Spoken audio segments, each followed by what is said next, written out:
Good evening. So this is a Scituate Conservation meeting. This meeting is being held remotely as an alternate means of public access pursuant to the order issued by the governor of Massachusetts on March 12th of 2020, superseding certain provisions of the open meeting law.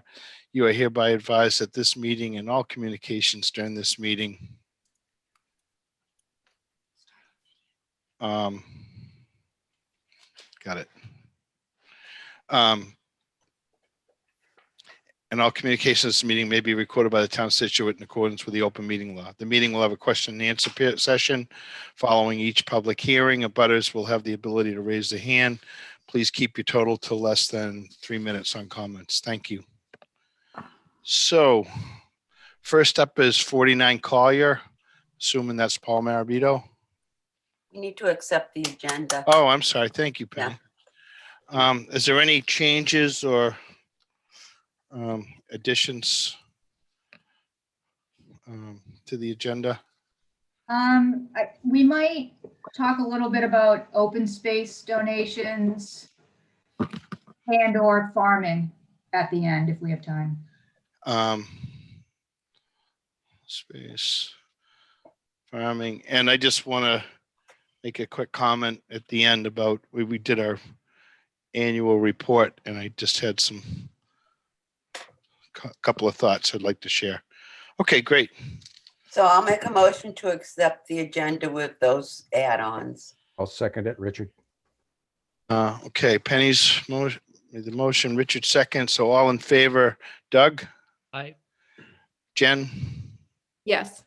Andy? Yes. Brendan? Yes. And Frank, yes. Thank you. Okay, Paul?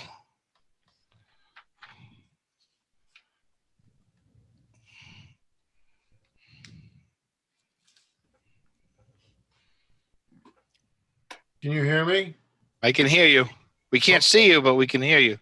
Oh, I can see everyone else. Maybe your camera's not on. Yeah. I mean, don't know why. Oh, there you go. There I am. Okay. Yep. At the last meeting we had, I believe it was the 14th of December, there was going to be a peer review. In lieu of that, we did receive some comments from Jim O'Connell. Stan and I met on site with Amy and Frank about 2 or 3 weeks ago, and one of probably the most notable change on the plan that you have was the addition of a 5-foot strip of plantings along the coastal dune directly behind the house, as shown on the site plan. It's got a revision date now of February the 11th. We were also successful in moving the house 4 feet closer to the street. We were able to do that based upon a special permit issued by the Zoning Board of Appeals in January to allow that to happen. The house is still on a poured concrete foundation. The deck is not going to be attached to the house. You have an architect's plan that shows a space between the deck and the house. The majority of the house, as you can see on the plan, is in Zone X. The FEMA's flood zone line is going through the lower portion of the proposed house. The only grade changes are down in the area where we're going to do the proposed nourishment to the dune that's there, plus the fill under the existing deck. Other than that, we haven't changed anything else on the plan. I believe we submitted everything you've asked for over the course of the public hearing process. And that information has either been documented in written narratives or details and notes shown on the plan. So based upon that, I would ask that the commission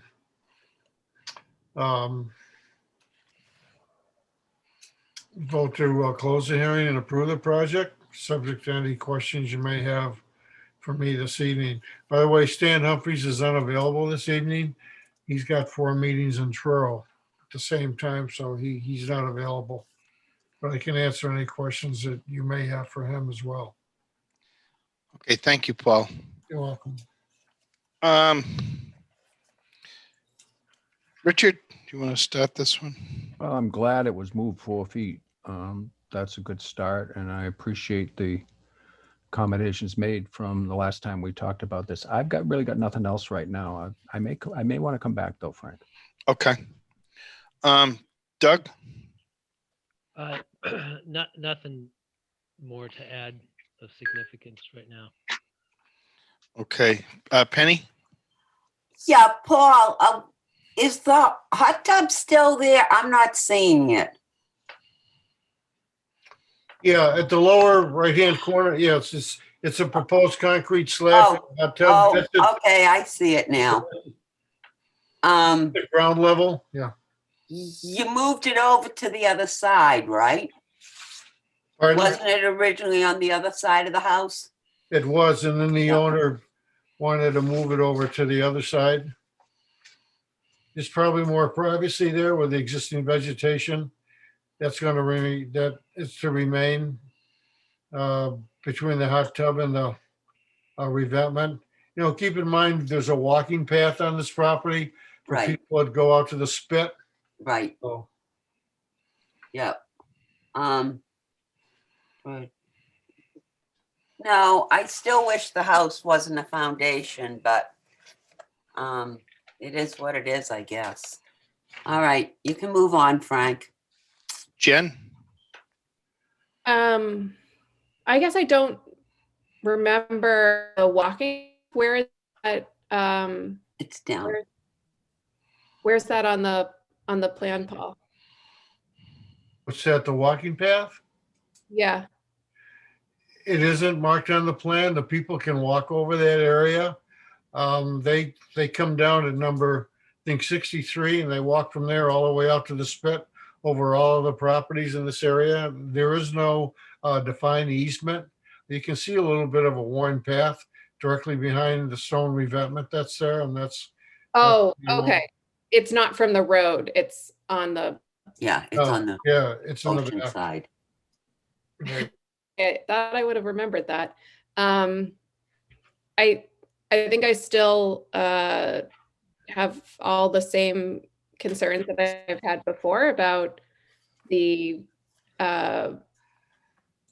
poured foundation for the poured slab for the hot tub, and the poured foundation for the house. It's still so much closer. I'm appreciative of the 4 feet, but it's still, markedly closer to the resource area compared to the existing house. That's it, Frank. Thank you. Andy? Yeah, nothing to add at this point. Okay, Brendan?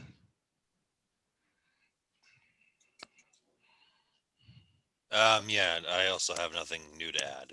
Okay. I know we've talked about this project for a while. Amy? Yeah, we have, right? So we've gone back and forth, seen a few revisions on this from the original notice of intent plan. And I mean, all in all, I think that the project has improved, they're adding nourishment, which is going to give the property hopefully some additional protection. And then with this additional vegetation barrier of the shrubs, hopefully that'll also provide some additional protection. I mean, it's clearly the opinions are out there, advisory opinions that strongly are showing that it would be in the best interest for a rebuild here to be elevated on piles, open piles.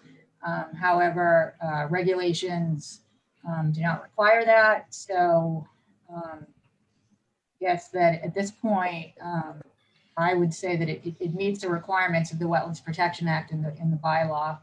And we appreciate the revisions and getting to where we are at this point. Okay. Frank? Yes, Richard. Kind of echoing what Amy says, one of the reasons I don't have more questions is I don't like the concrete anywhere there, but it's legal. and I don't know what we could do to stop it. If we did, it would be go back to the courts and we'd lose. And so while I don't like it, and I absolutely agree with Jen and Penny about their concerns, I just can't see any way that we can't move ahead. Okay. Is there anybody in the audience that wants to speak to this one? By raising your hand.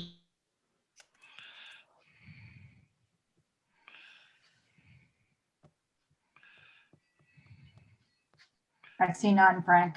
Okay.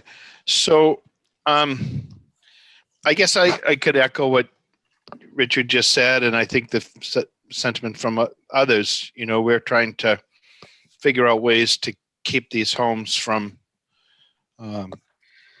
being more of an issue. And if anybody watched the news over the weekend, those houses on the Cape, that a couple of them, we didn't even really have a significant storm, but the way the wave action's going, Yeah. those beaches collapsed and the houses with the concrete foundations fell into the ocean. And the comment from the owner was, well, next time I'll build it on piers. So, you know, maybe it's not going to happen tomorrow, and maybe it's going to be a while out, but people build houses for the next couple hundred years. And that's their choice at the end. I mean, we condition things where we can, but unfortunately this is in an area where this is allowed. I do think that they've probably done a better job at sort of dealing with the coastal issue. That the walkway that is talked about is outside of this, but that's how people access the spit from that neighborhood. There's sort of a walking path that starts in a little further down the street, and then people can cut in front of this house. So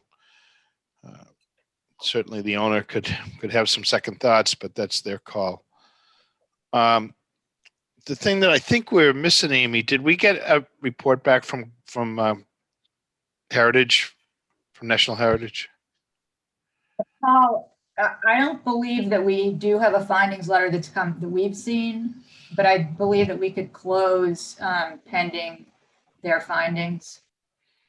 We talked about that earlier. We don't have a response. And I think at the site walk we talked about making that one of the conditions of approval.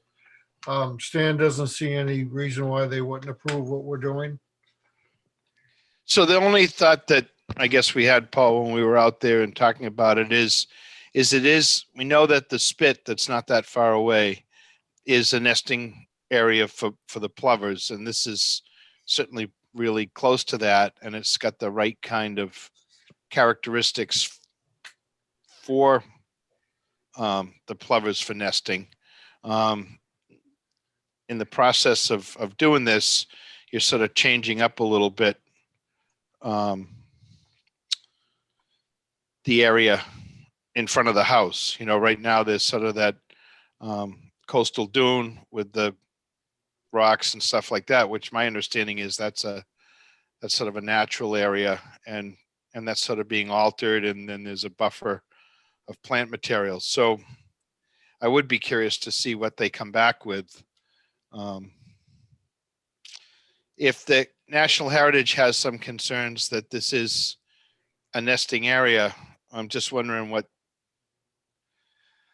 your client could do to make sure that that's protected. Either it's got to get fenced off, or. Well, if they come back with any recommendations, they would have to comply with those. I don't believe Stan thought that was an existing nesting area, given the condition of it. However, he is proposing some sizable dune nourishment out there with the proposed work shown on the plan. Right. We don't know what the response will be. My experience has been in the past, we did the 2 houses north of us, we filed with them, and I don't think they had any issues with the work that was being done, but this is not the same site.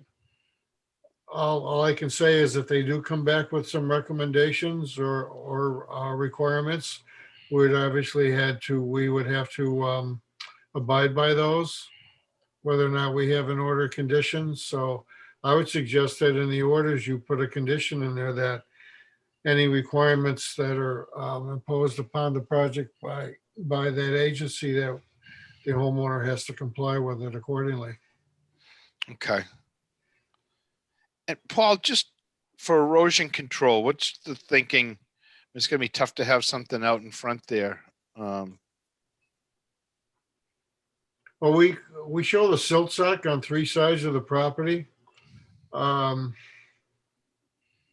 silt sock is downhill of the last contour for the grading for the dune nourishment. If you do get any erosion, it might be because of the overwash from the revetment, which I think we all know is scheduled to be replaced at some point.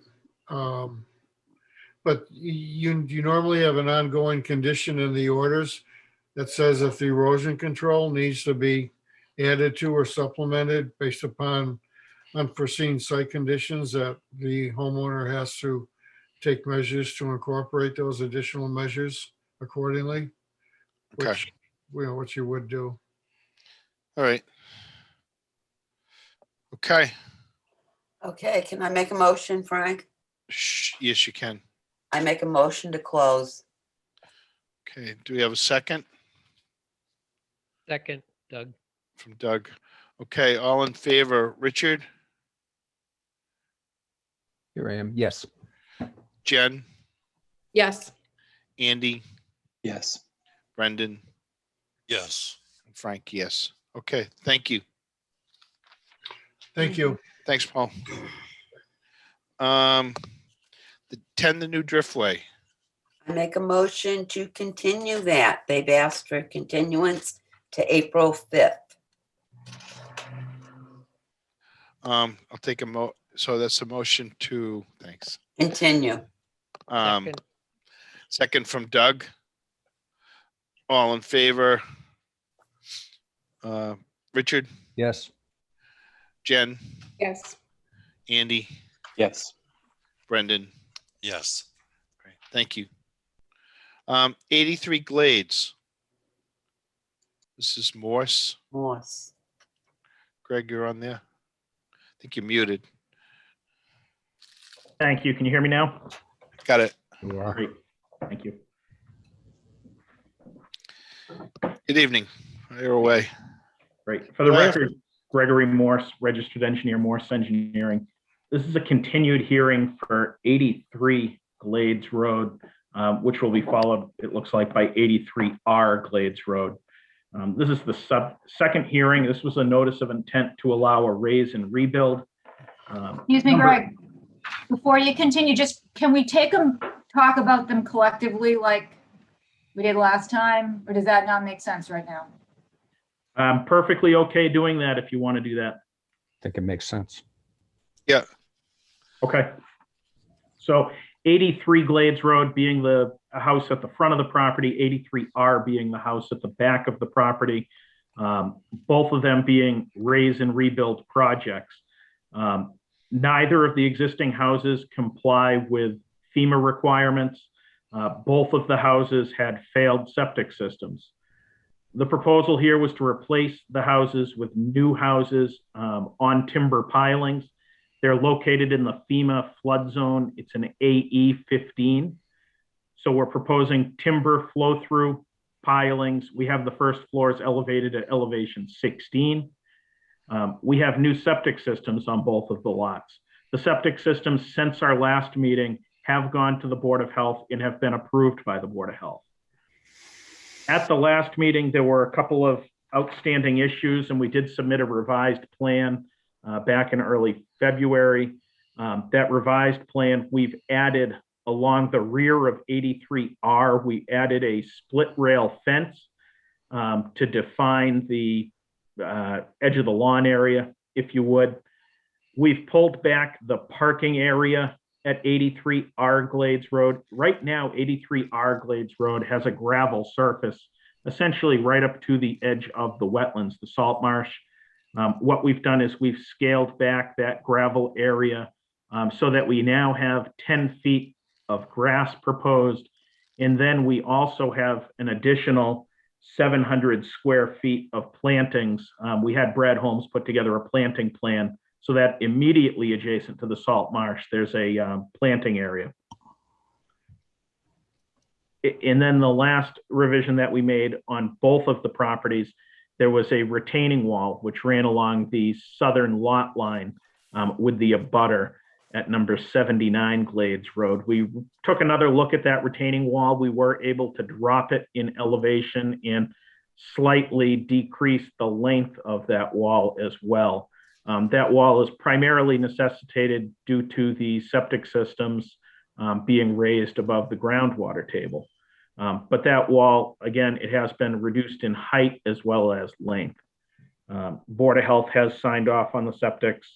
A question was raised at the last meeting whether or not the creek out back classified as riverfront area. We've reviewed it pretty thoroughly. I provided a letter to you with supporting documentation that it is not a riverfront area at this site. I turn it back over to you. Okay. We'll pass it right to members. So, Doug? No, I remember this from last time. I think that sounds like that will satisfy the abutter who had a concern getting out of their house, and they're having that retaining wall right there. So that seems like that was a good move. Other than that, I think it's squeezed in there about as tight as you can get. So I don't think I have any more questions right now. Okay.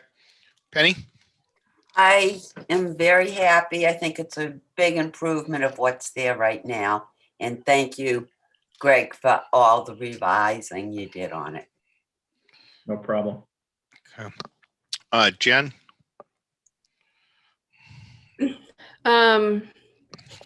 So I'm trying to follow the plan. Is everything that's like a speckled gray proposed to be gravel, and everything else that's like pure white grass? Yes. Yep. Okay. So how is the I don't know if that's, Greg, look at that again. If I look at this, unless I'm looking at the wrong plan, there's a speckled area, which I thought was supposed to be. So the speckled area is to the right of the house in the back. Mhm. That's the parking area for 83R. Okay. And I think that's specified as either a gravel or a shell surface. That's what I remember. Yep. And then that extends out to Glades Road via a 10-foot right of way, which is kind of the finger right there where the cursor is. So that speckled area between number 85 and 87, that as well becomes gravel or shell surface. Yep. Okay. The white area immediately adjacent to the proposed houses, that is lawn though. Okay, it does say there's gravel in fine print, but then it's proposed to be grass or seeded. Okay. Correct. Sorry, Jim. You can interrupt me anytime. Sorry. I just want to clarify that one. Go ahead. I appreciate it. I guess I'm wondering what I'm a little bit torn. I think everybody knows that about me on this project. I see a lot of potential improvements. I think it's wonderful that there will be safe structures in this area. I am still concerned with it getting closer to the wetland, although just, a little bit with the deck and the stairs on the back house. I would like to see the parking area smaller. I totally appreciate and get what you're saying, Greg, in regards to right now it's gravel right up until the marsh. But I think we all know that, or I think we would all agree that maybe we leave things even better than we left them. And I would love to see the lawn get pulled up until that stairwell that kind of comes down. That could be a great breaking point for it. If that's a single family home back there, that's a very large parking area. I don't know that it needs, we can't give back more to a marsh grass or a seagrass type situation. Like, I did pull back the parking area with this revision. We pulled it back 10 feet further from the salt marsh. In that 10 foot, we've proposed as grass vegetation. Yeah, that's what I see. You know, this parking area, you know, it has to have room for cars to maneuver and be able to do a 3-point turn. You're not going to be backing out of that 10-foot wide right of way. There are houses on either side, inches from that right of way.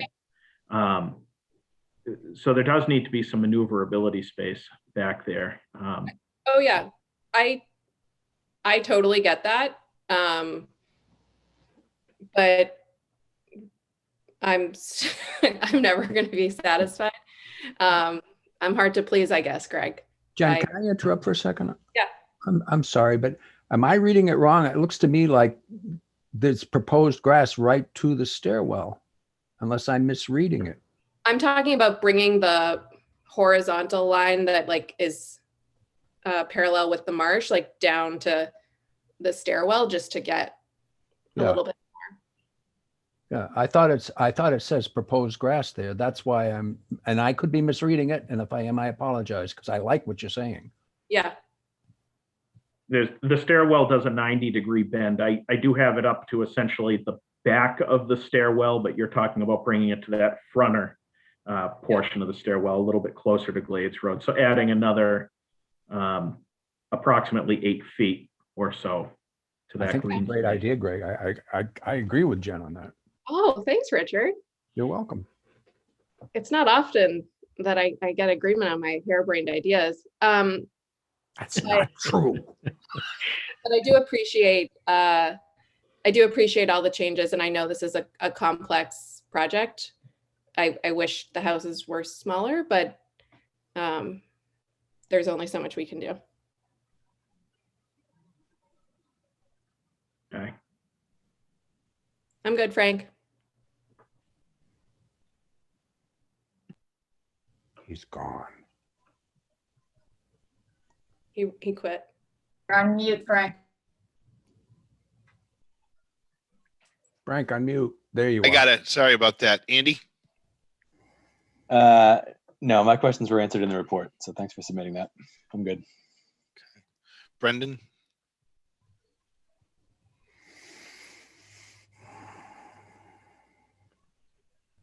Oh, yeah, Brendan.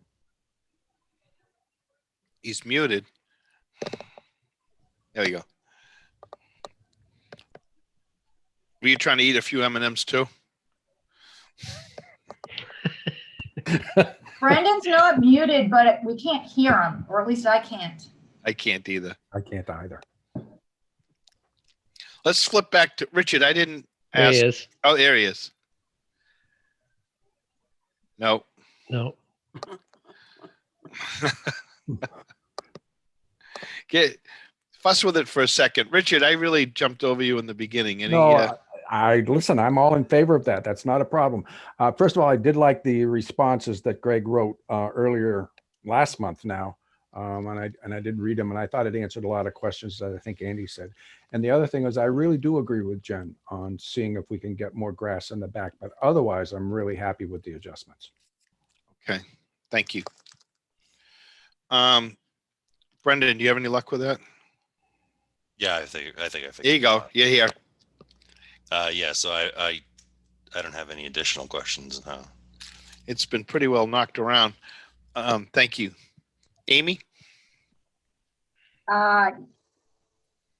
Okay, so concurring with the riverfront the riverfront opinion that Morse put through. I concur with that. I do think, all in all, this is a clear improvement, getting a Title V compliant systems, elevated homes, cleaned up buffer, increased buffer. I mean, I like Jen's suggestion about increasing the buffer even more. I think that was one of the things I threw out last time too. I mean, I think if we're talking grass, maybe we should talk about kind of specification for the grass. I mean, are we talking sod, or are we talking like a lawn, or are we talking like beach grass, or so maybe there can be a distinction on like native plantings, but not maybe quite what they're doing in that area that's really adjacent, like not restoring the salt marsh, you know what I mean? So making it an area where you can walk through, but it's more native. I just, some thoughts, I don't know. Okay. Oh, other than that, appears to meet Wetland Protection Act, local bylaw. So, I mean, I do think it's possible to close this if you can come up to an agreement on the comments that we've made. It does have Board of Health approval too. Okay. Do we have anybody in the audience for this one? Yes.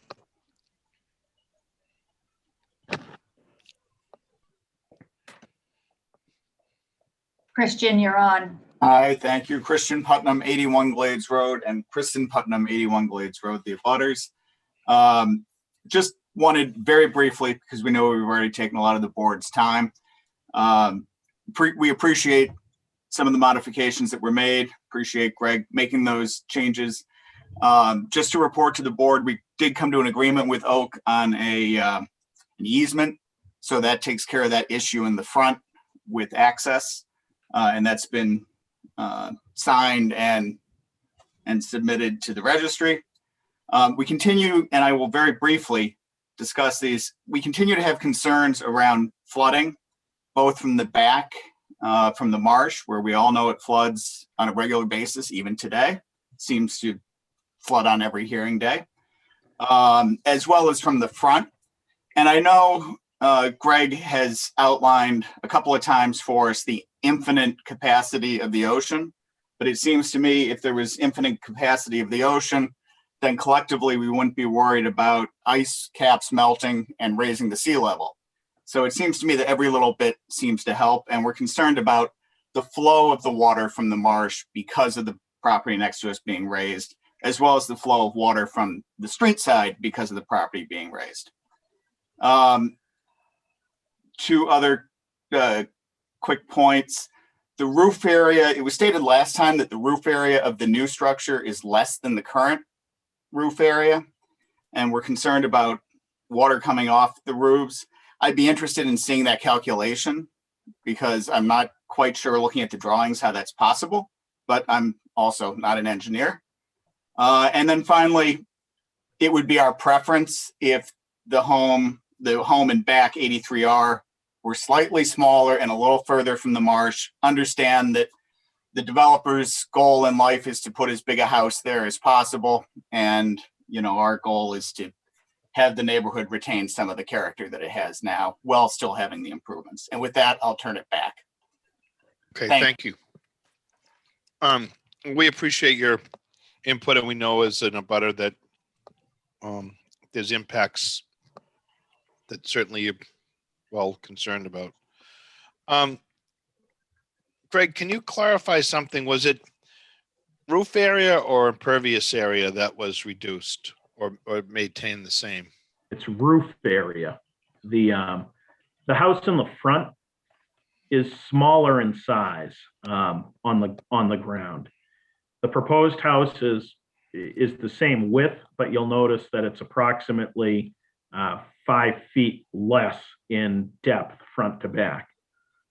So it's sited in the same location as the existing house, but it's not as deep of a house. The rear lot 83R, there's 4 buildings on the property today. There's the house, there are 2 sheds and in a garage. And if you add collectively those 4 structures up, the proposed house is smaller in roof area than those 4 existing. I would add too, the proposed house in the back, the house itself is at the same setback as what exists out there. What is slightly closer is the deck. Right now, there's a shed approximately 12.9 feet from the salt marsh. The deck that we've proposed is 12.6 feet to the salt marsh. But the house is at the same setback as what exists today. It's the same roof area or less roof area. Okay. Is there anybody else in the audience? Seeing none, Okay. unless they're physically waving their hands, but Um, I do want to chime in 1 second, Frank, a couple things that I forgot. I'm sure everybody's pleased. sure.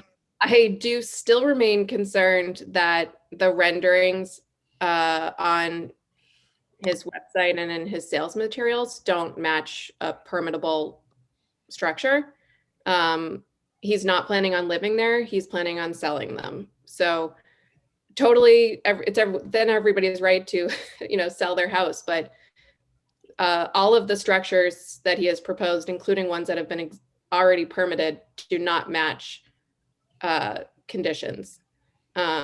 Secondarily, there have been repeated violations on the site, and I know people don't like to come to conservation meetings, but I would like to hear from him why he continues to violate policy and how he plans on, doing a massive construction on this site with homes ready by the end of summer, early summer, without continuing to make violations. Greg? Sure. I was just made aware earlier today that there had been a violation of some kind at this site. I'm under the impression that it has been addressed at this point. If there's anything outstanding and you make me aware of it, I'll gladly discuss it with my client, but I don't know the details. It was just brought to my attention. At these 2 sites here, I mean, during the construction phase, there will be inspections going on. We'll be doing survey work, etc. Renderings are just that. The renderings he had put up, for marketing, that's prior to him doing full site designs on these. So I'm sure he's learned, through the permitting process, what's going to be required of him for foundations and for pilings, etc. I expect that he's submitting his building permits on the 2 adjacent properties, 85 and 87, this week. I think you'll see that those building permit applications are going to have piling foundations and be FEMA compliant. Otherwise, your department won't be signing off on them. So I can't speak to the violation that happened out there, but from what I understand, it's been resolved at this point. Is there any other commission members that want to add something this time? So just a couple of things listening to folks' concerns. Greg, when I keep looking at this and I see the restoration area, it sort of dips into almost a point where there's no connection between the 2. Yeah. And there's a fence there. And I'm just wondering, I realize they're trying to draw a straight line across the back with some fencing, but in a way it's a shame that restoration doesn't maintain a width, even if it dips into the property a little bit. And I know that the characteristics will change some with the soils, but it's kind of too bad that comes together. Seems like they could have been creative enough to maybe bring that restoration in so that it maintains some width across the whole back. Yeah. So looking at the restoration plan, Frank, what you see here, this is overlaid on my site plan, but if you actually had the planting plan from Brad in front of you, what you'd see is the restoration is really made up of two parts.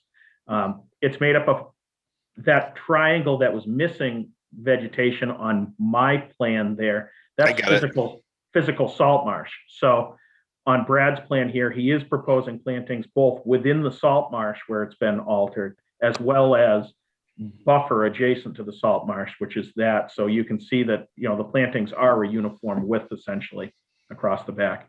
Got it. Yeah, that's much better. Thank you. Yep. And then I guess just the concern about having some grassed or open space. I wonder if there's anything that could be planted that is somewhat drivable, but wouldn't be just gravel or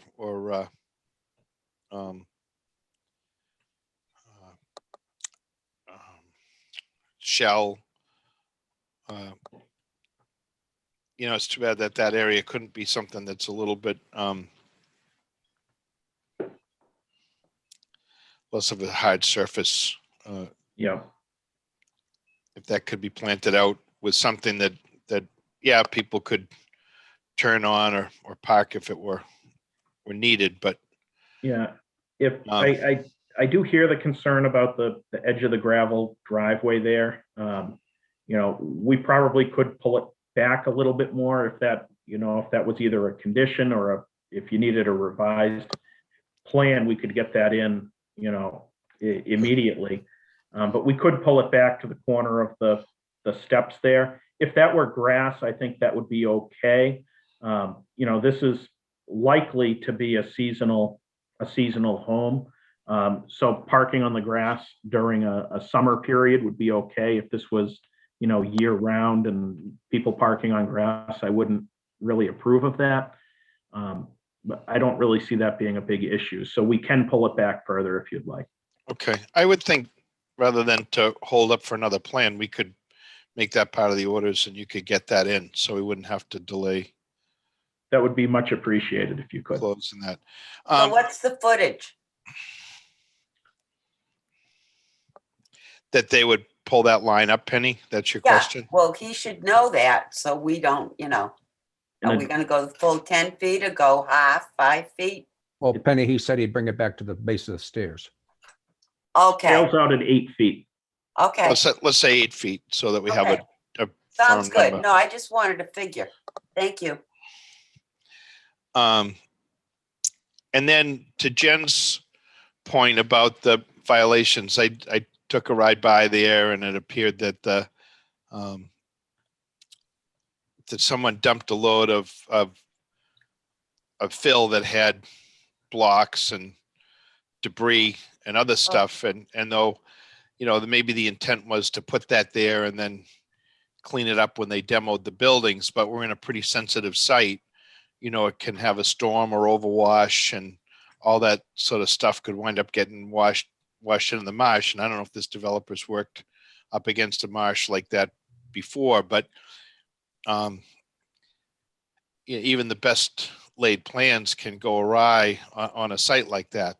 As the, you know, a budding neighbor noted, it can flood from the back, it can flood from the front. And I think a lot of attention has to be paid to how they manage this site, Greg. And I'm wondering if in the site visit with these orders, we could have a little bit more clarity as to how they're going to manage some of that. Is it going to be like a construction fence set at that proposed split rail fence line for the time being, or how do they plan to make sure their equipment isn't drifting? Yeah, well, I mean, we do have an erosion control barrier along the back there, so that will serve, you know, as a demarcation of the limit of work during the construction phase. If you wanted to add an orange fence or a construction fence, I'm sure we could add that. I think they have wrapped the majority of the site already with a chain link fence. So I think that's just important that, you know, construction sprawl, different people are working there, subs, you know, you need there's a lull or some other equipment that can can travel around that. And I think so far, we haven't seen a real concern for being careful with that. So the commission's certainly within its parameters to request that none of that sort of stuff goes on. It's not an easy place to work on, and it's going to be a tough site, but they're going to have to pay more attention to what they do there. Because that's it. I'll take a motion. I make a motion to close 83 and 83R Glades Road. Second, So it was motion from Penny, a second from Doug. Richard? I'm good. All right. Jen? Yep. Andy? Yes. Brendan? Yes. Frank? Yes. Okay, great. Thank you. Thank you very much. Thank you. 10 Newton Street. This is a new one. Yeah.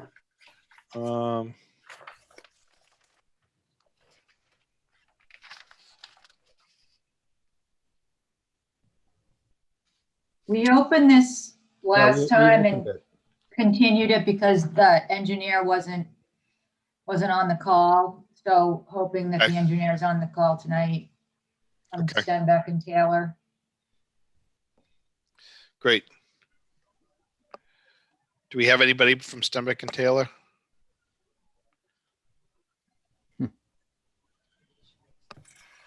Could they raise their hand if they're there?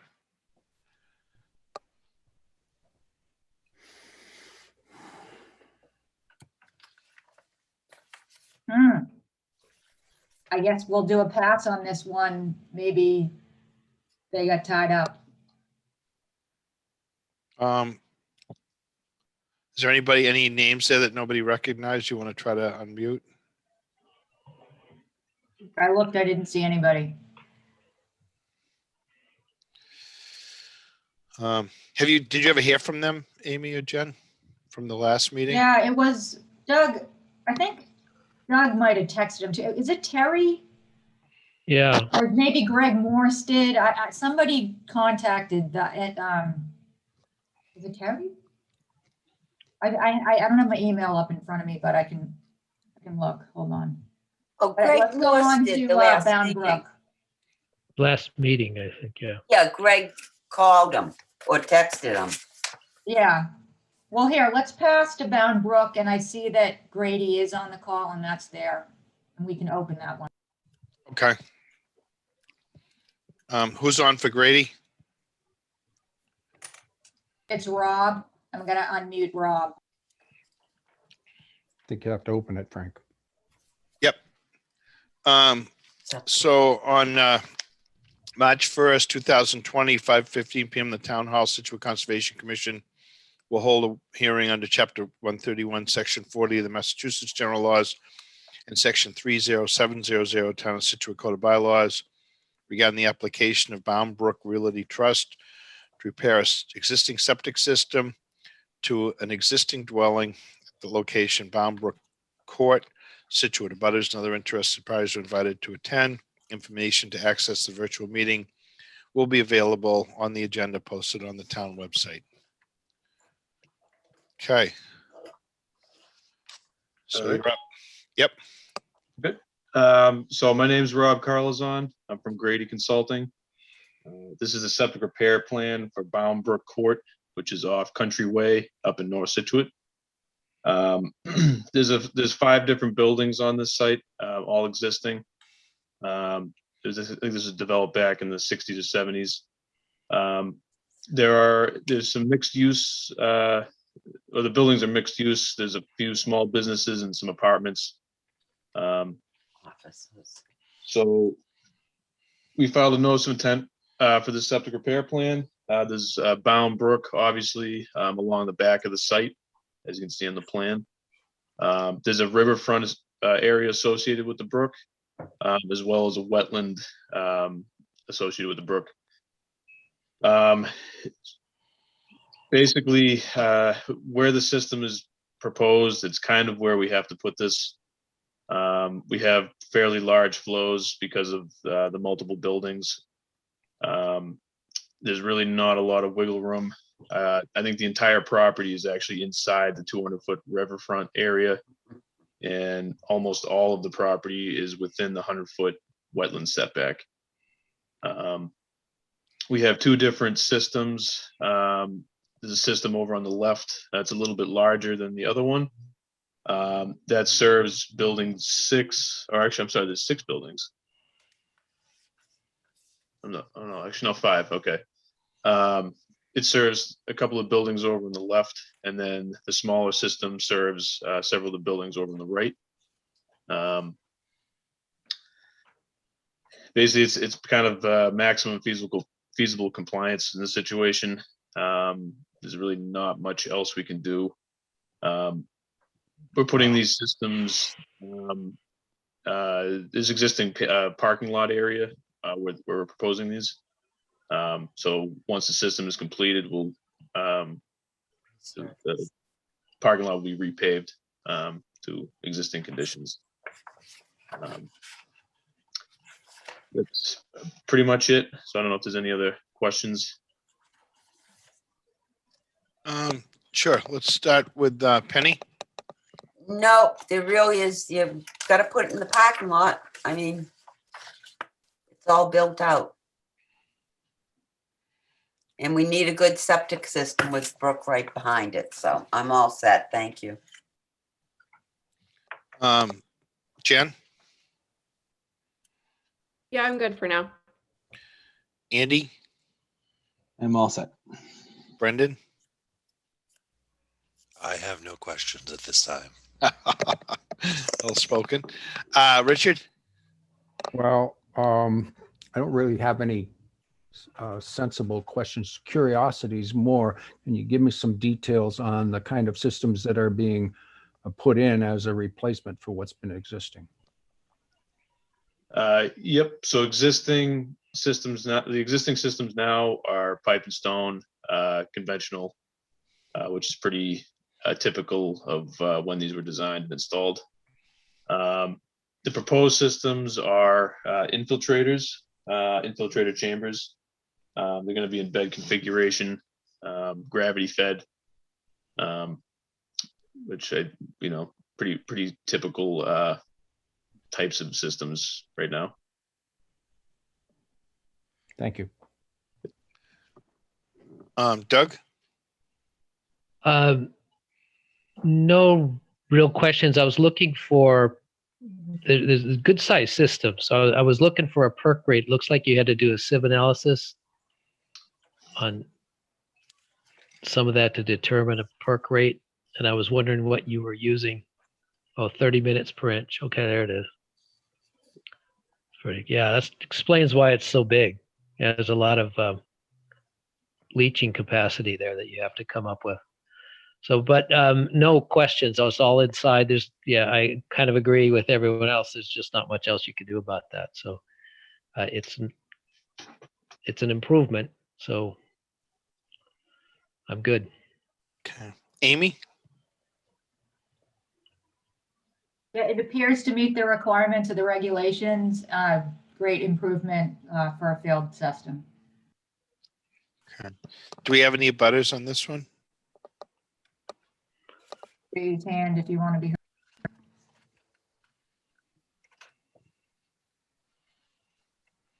Seeing none. Okay. I didn't get a chance to look around there at all. How does the existing parking lot drain, Rob? I believe there is some of it drains back into the brook.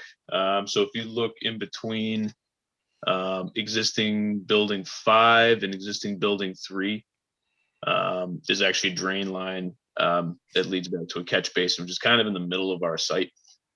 I don't believe that will be affected by the actual construction.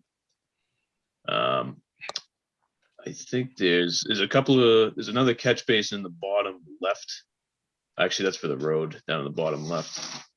I think that might be the only catch basin on site there. So right now, everything, sorry.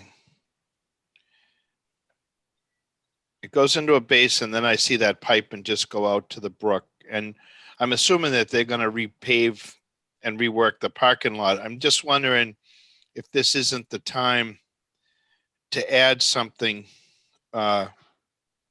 in this so that that water doesn't go unchecked or unfiltered right to the brook. I mean, it basically, in terms of grading, we're kind of, we're maintaining the existing grades. So Yeah. that's, I guess, it's obviously not necessarily a requirement for a septic repair, but It isn't, but it's right now everything's being dug up there. This building and this parking was clearly put in prior to some of the regulations today. And I'm just, we've looked at these sort of things with other projects, trying to see if there's a way that the owner can kind of up their game a little bit. The commission's concern. It's nice to have these leaching areas put in and have a better leaching system, but at the same time, right now, any water collected on the site, just in the parking lot, whether it's got oil or dirt or grease or anything, just gets conveyed right to the edge of the brook. It'd be nice to see something considered along those lines, especially if they're going to have everything dug up there. I know, I mean, during construction, we could add a silt sock around the catch basin, at least during construction. Right. If that would be helpful, that would be an easy add. Well, actually, you're showing that already. Oh, yep. I saw it. Yep. I'm In sorry. your plan. Yep.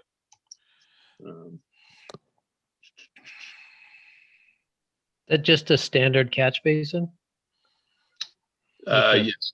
like a 2-foot sump or something? Yes. I'm not sure how deep the sump is, but it is a standard catch basin.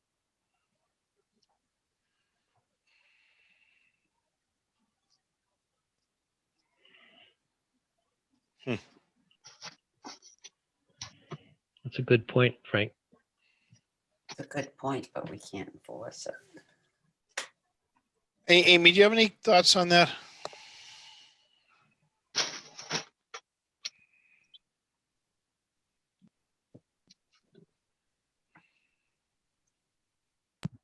Say it again.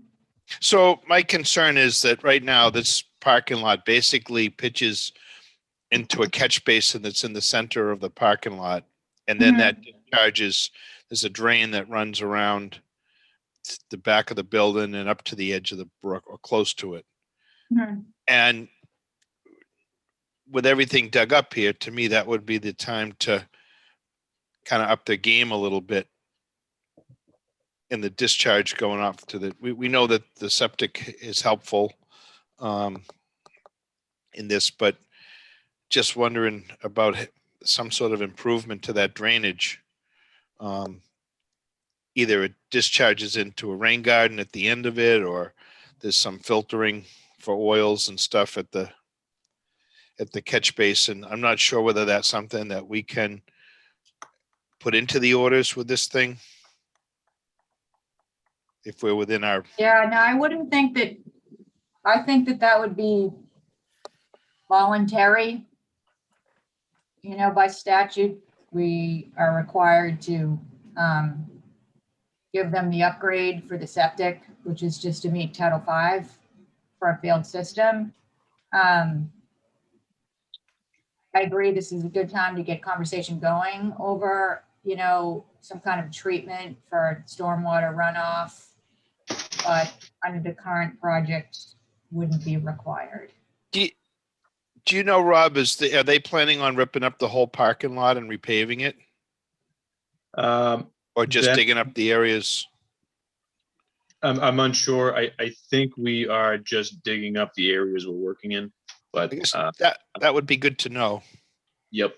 if you're planning on repaving the whole parking lot, and if they're planning on doing any regrading. Actually, now that I look closer, we are just digging up the areas that we're working in, and just repaving the areas that we're working in.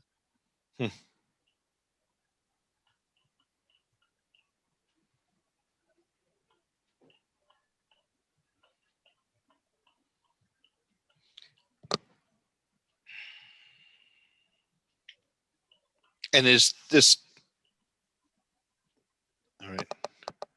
Well, I'd note that, and I'd like to look a little bit further at that to see if there's any way that could be improved upon. There is another catch basin ties into that, I see, too. So Oh, yeah. there are two of them. There's one to the Yeah, left of building 4, and then that travels into the catch basin between 4 and 5, and then the pipe goes out between 5 and 3 to the brook. Seems to me that about the only thing you could do is you'd either have to install, a different type of catch basin that has a little bit more removal qualities to it than just a standard catch basin, or you'd have to go out to the end of the pipe and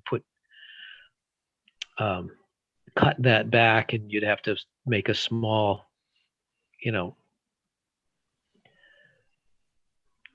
forebay or something like that, just to try to clean the water somewhat before it makes it out to the brook. Mm-hmm. Then you're going to have to do some construction within, 15, 20 feet of the wetlands there. Right. Do that.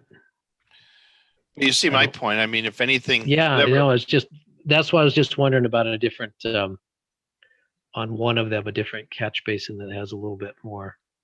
if the There- last catch basin had some removal capabilities, Yeah, it would require maintenance, but it would, you could get, a larger structure in there maybe. Is this in does Brown Brook go towards a resource area? Are we in a, goes right into the sensitive- Gulf. Yes, yeah. no, but is it in an A zone or anything like that? There's a portion of the site that is in zone AE, elevation 16. I think it's actually outlined in blue. Yeah, no, I mean I'm thinking of a like an aquifer protection area. No, So the offsets from the line. So that would be my only thought, that you could consider that, I kind of agree. It's like totally a voluntary thing, but it wouldn't be hurt to mention that to the client. There's an opportunity there when you're digging everything up to see what could be installed there. well, and the other part is that if they, somewhere along the way here with the things dug up, all of a sudden they decide that they want to repave the rest of the parking lot, they need to come back to the commission for that. What we're approving is just the septic Just the septic, and yeah. cutting those areas that are required. So if they decide to do any more work, then certainly that's the opportunity that we would have to ask someone to deal with that. We have done that in other areas. Okay. Good idea. All right. You So I'll ready? take a motion. I make a motion for a -3. What? I think this is, Oh, let's I'm close. sorry. Let's I close. am thinking I'm on an RFP. I make a motion to close. Sorry. I'll second Richard. I've gone ahead to 81. Oh, She's always ahead of the game. Ugh, Yeah, those are RDAs too, Penny. The RFPs are a request for a proposal. I know. Let's try to keep this straight, okay? Oh, I'm getting old, I know Frank. you got a lot of Oh, committees going on. The brain's going. Oh, All right. Crowded, Penny, it's So- crowded. So we have a motion to close by Penny. I think it was a little Yes, convoluted. eventually. We got that. And then we got a second from Richard. Correct. All right. So all in favor, Doug. Yes. Okay. Jen, Yep. Andy, Yes. Brendan, Yes. and Frank. Yes. Great. Thank you very much. Thanks, guys. Have a good night. You too. So 150 First Parish Road. what about Newton? Anybody come? Yes. Oh yeah. I We have thought I saw Steinbeck and Taylor on the screen. I do too. So let's go back to Newton Street, Frank. Okay. And we've already opened that, correct? Yep. But it looks like we have Rick from Stenbeck and Taylor on the line. Yes, I am here. Can you hear me? I can. All right. So I just logged in. Thank you.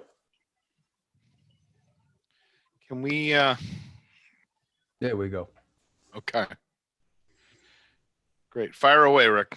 All right. We opened Thank this you. at the last meeting. Um, Yeah, and they didn't show up. and I guess a little confusion as to what was there. So you're ready to fly. Yes, thank you for circling back too. I apologize. This one, we missed this on the schedule tonight, so I thank you for waiting for us. So basically, we have an existing house down here on Newton, and the client is proposing to demolish an existing cottage that's there and put a new structure in. The 24 by 34 structure that will be elevated on wood piles. There's also a new septic system going in along with that. It's going to be positioned underneath the house, between the piles. We are in a flood zone, of course, in AE 13. The finished floor has been spec'd at 14.9 for the finished floor. And again, it's going to be on driven wood piles. We're in a barrier beach and a flood zone here, of course. So that's basically the project. I wasn't part of any previous hearings on this, but that's essentially what we're hoping to do, is demolish the existing house, new house on wood piles with a new system. Before we keep going, what I'm looking at in front of me is a septic plan with maybe a little cross section of a wood pile, a beam, and some floor joist. Do we have any other plans for this? Okay, so this is, and I can describe a little bit on the other plan too, Frank. Yep. It is difficult to make everything that's going on here for sure. The colors aren't as clear. The green, this first floor, there's a green outline for the existing cottage that's there. You can't see my cursor, of course. Can I share my screen? Yeah, so I think we can see your cursor. Yeah, I can see that. Yeah. Yeah. I think that's someone else's, but that's, but All right. they're right on it. That green is the first floor, and there's an outline there. It's the same width as the magenta, and it's about halfway back on the building is where the existing building is. And I understand it's not very clear. The magenta, the outline, it shows the proposed house, and it does have all the piles on it, mainly because it was the septic system was strategically placed underneath and between the piles, so they had to be figured out where everything was going to go, so those could be placed properly.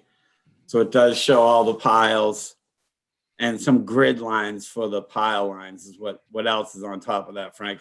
And of course, you have the septic underneath, which makes it even a little bit more busy. There's two leaching trenches between the piles,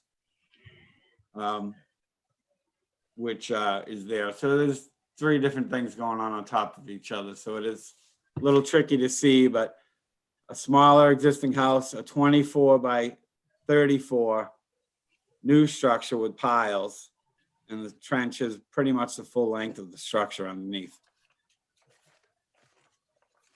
Okay. Frank, Yep. Go ahead, Richard. I may be able to add just a little information that's unclear from this. I believe this is the second house in on Newton Street on the left, third house back from the beach, so quite a ways from the beach. And am I right that this new proposal is actually a slightly smaller house than the one that's there? I think that's what he said. Yeah, okay. So I just want to make sure that the other where I'm familiar with the area, that other commissioners understand it's a smaller house that they're proposing. And the one that's there now is on the ground. Again, there's no riverside on this particular street. It's only on the ocean side, and it's the second house in from River Street and the third house back from the beach. Okay. Thank you, Richard. Mhm. And Penny just gave me a set of plans. I mean, Amy just gave me a set of plans. So I'm looking at those now. Agreed. Okay. Where are we? Jen? It's certainly confusing, but it sounds good. For the additional context, Richard. Andy?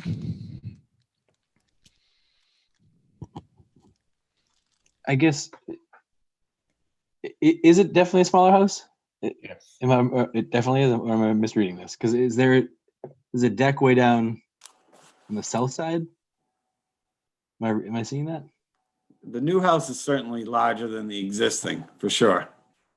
Okay. I believe, and I hope I'm not wrong in saying this, I think the previous proposal might have had a bigger proposed dwelling, and this one is smaller than the previous proposal. Okay. Yeah, because I'm seeing it's the magenta, right? So it's like twice as large. Isn't Yeah, it? yes, it is. It's about, good estimate, about twice as long. Okay. Hmm. So Similar width. It is longer. As Richard said, it's about centered between the river and the beach, roughly. Second one in from River Street. And yeah, there's currently a little cottage that sits on the ground.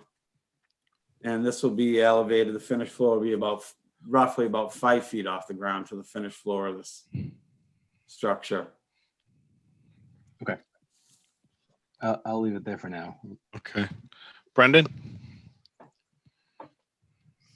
I have no questions right now. Okay. Richard, do you have anything else you want to add? No, I may have misspoke when I said the earlier proposal was larger than this, but I'm sure it was misunderstood that the current house is smaller than what they're proposing. You had an earlier proposal that was much bigger. So the house that's proposed is larger than the It is existing, larger, yeah, but smaller than the original house that was Correct. proposed for here. Got it. correct. I apologize. Doug? No questions that it's an AE zone. What's the base flood elevation? 13. It's an AE 13. So do we have it's an AE, so the first floor is 14.9, did you say? I got 14.1 on this plan. Yeah, I was looking at, what's on the plan is 14.9. So is that our rule? I get confused because some towns have gone to 2 feet above BFE. Are we 1 foot? I think we're One- one. It's 1 foot. 1 foot above BFE? Okay. That was it. I was just checking those Right. numbers. Right. We're just shy of 2 feet above it with Yeah. the finished floor. So I'm looking at a set of plans from Rockwood. Mm-hmm. And they're showing a first floor elevation of 14.1. Okay. I know on this plan, at the top left corner, there's a schematic of the piles and the septic system outlet at the top, and it just shows it at 14.9. So I can check with Mr. Rockwood, but I'm sure ours is based on maybe a later edition of his plans, but 14.9 is the finished floor, is what's spec'd here. the top of pile elevation of 13. Okay. Yeah, it'd be good to clear that up. Yep. Thank you. Doug, do you have any other questions? No more questions. No, that's good. Penny, did you get to weigh in on this? Nope, but I'm all set. Thank you. Thank you. Amy? Yeah, so, I mean, Barrier Beach, Coastal Dune, AE 13 is our resource areas in Hummerock. It's an improvement because we're getting a, you know, separated septic, and we're also getting elevating on free flow piles. So that's all what we want to see. DEP didn't have any comments. It appears to meet the requirements of the regulation. Although I do have to say that there may be some people on the call. I did have an abutter call with comments. One of them was with respect to the height of the finished height of the structure, and property values, those types of things. So, and I do see somebody has their hand up. Okay. Does anybody from the audience want to speak to this?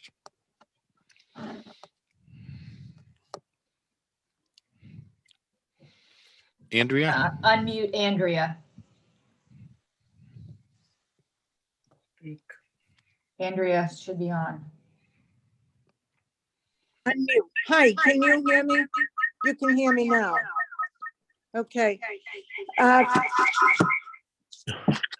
Wait a minute. Wait a minute. Can you hear me now?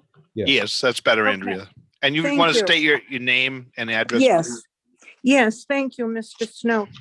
My name is Andrea Walker. I live here at 6 Newton Street in Humrock. I've been here for close to 50 years. I am on the corner lot, Richard, the first house on the right as you turn into Newton Street. I have some concerns. I was confused a bit by what you were just saying, and I was hoping that you might be able to clarify some of this for me. I'm concerned about some of the shorter term impacts and also some of the longer term impacts. One specifically is the pilings. And of course, I'm not an engineer and I don't understand a lot of this, but I'm not unintelligent, so I'm going to try very hard with your help. Now, I understand you said the house is twice as long as the existing property, and I understand that. What I don't understand is when you say it's 14.9 feet pilings, how far in the ground do these pilings go? So that I would like to understand how high the pilings are going to be outside on the ground. What are we going to see for pilings? Okay. What's the height? So the Hello? pilings, this is Rick from Stenbeck and Taylor. The piling is going to be at the elevation 13 to the top of the pile. The existing grade around the house right now is around, if we could scroll up a little bit, I don't have my. I have to tell you, Rick, I don't Yes. mean to interrupt, but Of course. I don't understand your graphics. I have copies of all of this in front of me. Mm-hmm. What I'm looking for just is if you are driving piles, when it's very confusing, even looking at the house. Okay. What I want to know is how high is the piling from the surface of the ground to the first floor? What am I going to be looking at as a piling? Let's let him answer that, Andrea. Thank you. Okay, Andrea. So the pile is going to be about 3 to 3.5 feet above the ground surface, the wood pile itself. You had asked about the depth of the piles. The piles are roughly, they're generally driven in 12, 15 feet, sometimes even more than that into the ground, depending on soil conditions. But out of the Okay. ground, it's gonna, let's consider it 4 feet of pile. So about chest high above the ground is what the wood piles are gonna be sticking up. And there's roughly another 2 feet above that to the finished floor. depending on Okay, the Construction of the house. very good. Yep. That's Anything- very, go ahead, I'm sorry. No, go ahead. Do you have another question, Andrea? I have a couple, Mr. Snow. I Sure. hope you don't Yep. mind. Yep, keep rolling. Okay, all right, that's very helpful to know. Now, you said that the house is going to be smaller. You originally said 24 by 44, then it's 24 by 34, but it's going to be longer. It's going to extend further out towards the back. That is correct, Andrea. And Yeah. I misspoke if I said 44. It is 34 Okay, that's feet okay. deep is the correct depth of the building. 24 feet wide. Yep. Well, it's a lovely plan. I think the house is very, very nice looking. And I think it's wonderful that you're doing that, but I have some concerns about, I know the replacement of the septic is necessary and all of that. What I'm concerned about is if you're going to be bringing in and raising the level of the dirt that's there, I'm very concerned about runoff onto my property. I don't want any runoff onto my property. I certainly understand that, Andrea. The septic system there won't be any fill material brought in to the lot. The system will be below the ground surface. There's no grade changes to the surface of the ground that's there now. It won't be elevated at all. They might do some I'm sure they will do some leveling off of the area. Typically the pile drivers want a flat surface and they'll spread it out nice and flat before they drive the piles, but no fill coming in at all. And the system will be below the ground. Yes. I was concerned a little bit about the elevation because on the plan, one of the plans, I don't know what the page is, it did say elevation to be determined. And I was, the front elevation, as you look at that, one of them, progress set, I guess, I don't know what this is, but anyway. Sounds like an It's- architectural set of Yes, it's plans an for, architectural thing. yeah. It says elevation to be determined. So I was a little concerned about that. Sure. I just wanted to make sure, let me just see. I think anybody who's been here, and of course, anybody who's going to buy my property, and at my age, that'll probably be sooner than later, will probably want to do the exact same thing, which is fine. But while I'm here and existing, and I think also just the way the area is, I know that some of these huge buildings go up, but it can have an adverse effect. And I'm concerned a little bit about the construction going on, especially during the summer months, because we are in a beach community. We have family visiting. There's going to be an awful lot of construction going on here. And I don't know how they're going to manage that. It's a very narrow street and area. Not a lot of staging area, if you will. And that's something that I'm a little concerned about too, just for safety. So, Andrea, we have our purview as the commission is to look at this and make sure it meets the requirements of the Wetlands Protection Act or any resource areas. Okay, We do have some provisions about having a dumpster and that sort of thing, materials that can't be moved around the site. Is there a silt sock or some erosion control around this site? Rick,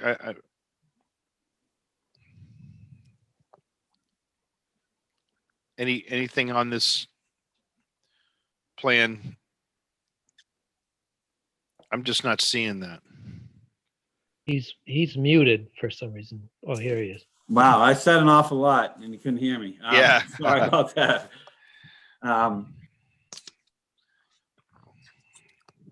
There isn't a silt sock proposed on this, Frank, at this time. I'm not sure if it's buried in the notes here. I honestly didn't prepare this plan. But sometimes it is in the wording on the edge. I don't have a copy here at home, unfortunately. But we can certainly put one on and condition one in there. I think it's a good idea to protect Andrea and the other homes from any potential runoff that might happen if you'd like us to. Well, I think Okay. maybe a stake silt fence or something. It might not have to be a sock because if it's pretty flat, obviously we don't want things running off the site, but a silt fence in that thing with Silt stakes, fence. Yeah, They- okay. Pile That's no pile problem. drivers don't want a silt sock. right? There are a number of children, small children here all summer. That's a concern for me, So- while the construction's going on. So some of those, if it becomes a problem, those are things that you have to address with the building department. They Okay, sort of oversee the construction part of it, Okay. but it's certainly Good point. good points. okay. I think that, Untitled. the septic, we talked about that. I'm just going through my notes here. I'm sorry. Appreciate your patience with me. You got a minute. Yeah, the setback on the right side of the property from my property line, is that a building inspector issue, or can you tell me what the standard is? I have no idea and I can't tell from the plan. I believe the setback, it's a zoning issue, but I believe Okay, setback in the town is 8 feet on those Okay. lots. And then Okay. 20 from the rear. Am I right with that? okay. Well, that's helpful. All right, and then, Rick is muted again there. oh dear, yeah, well, let's hear what he has to say. He's muted again. All right, can we get Yeah, him? if you mute yourself and you're not a co-host, I have to unmute you. Yeah, I So- see. Yep, that's fine. So so the setback, this will be going in front of zoning, so it will make sure it meets all the criteria. It's currently, looks like it's 10 feet off your side. Andrea? Okay, Yep. okay, I think it's 8. Yeah, absolutely right. let's say. Okay. Then I just have one kind of administrative thing. I had an opportunity to speak with Amy Walke, and thank you, Amy, for the time you spent with me on the phone. Rick from Stenbeck and Taylor, I have to tell you, I was rather disturbed that I got in the mail a notice from you, from Stenbeck and Taylor, hand addressed with a copy of the Conservation Commission notification to abutters. It was not sent to me, it was postmarked, the envelope, it was postmarked February 2nd. I have it here, I've saved it, and I never received it until February 10th. When I told my son, who's also owner of this property, he went online to check and said, well, Mom, that meeting was held on January 27th. Amy clarified for me that that meeting was never held, but I'm very concerned that I wasn't properly notified as a direct abutter. And that concerns me going forward with what else is going to go on with this property that's behind me as a direct abutter that I'm not going to be notified on. And I'm not happy about that. Okay. Well, I'm glad that you were able to find out in time for this one and that we didn't hold it, so you had a chance to weigh in. Did I hear you, Rick, say that there's still a ZBA hearing for this? I know that there is one, that they were going. Mr. Rockwood had talked to me about, he would be going before the zoning board. I don't know if it's happened yet, but I know that was part of the process on this one. But if it's happened already and have no idea of what's going on as an abutter. I mean, Andrea, so I can't speak for the zoning board. That's not our board, but I would suggest that you call the building department tomorrow. The Okay. building inspector is also the zoning officer, and the building department fields the plan, the questions for the zoning board. So some of your questions with regard to building height, Yes, setback, stuff like that. I mean, the town works as a whole to permit this. There's actually a process that everyone has to get signed off on before a permit can be issued. But with regard to the setback pieces, the zoning piece, I would suggest that you contact the building department and find out if they can give you more information on if that hearing's been held or when it will be held. well, I have to tell you, I almost left this meeting when earlier we were scheduled on the agenda and there was no representation yet tuned in.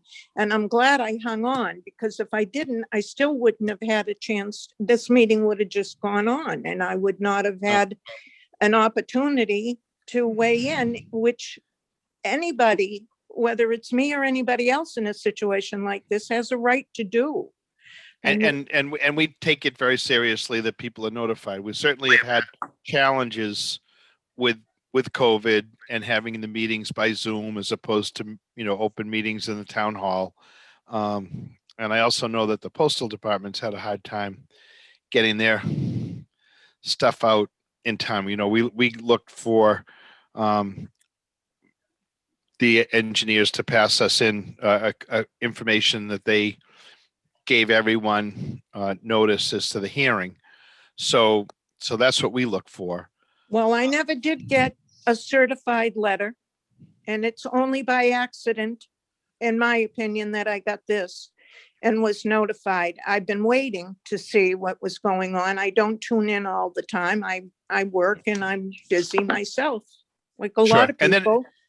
as And far as the I meeting, just- as far as the meeting is concerned, we do not have a specific time. We have a meeting night and we have a time that we hold the hearing, and we try to follow some sort of order Yes, in the hearing, but we do diverge from that. And so, all the members will sit here through the whole meeting. And some engineers have to wait their turn and all that. So, if there's going to be a meeting, just be aware that you need to be prepared to sit through the meeting to get that information.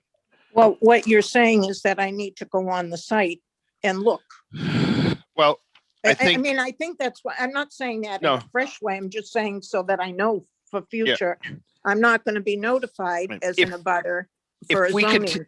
if we continue the meeting, we'll do that now. If we close it, then we're done. If we continue it, we're going to continue it to a specific date. Okay, So if you continue to listen, we'll either be yes, closing this meeting or continuing it. And then, but I would also check in with the building department with regard to their zoning application, because that's not part of our, I Yes. can't give you that information. All right, I appreciate that, Mr. Snow. Thank you very much. thank you. This looks like, is there someone else on for this? Rosemary? Rosemary, I'm gonna unmute Rosemary. Okay, hold on.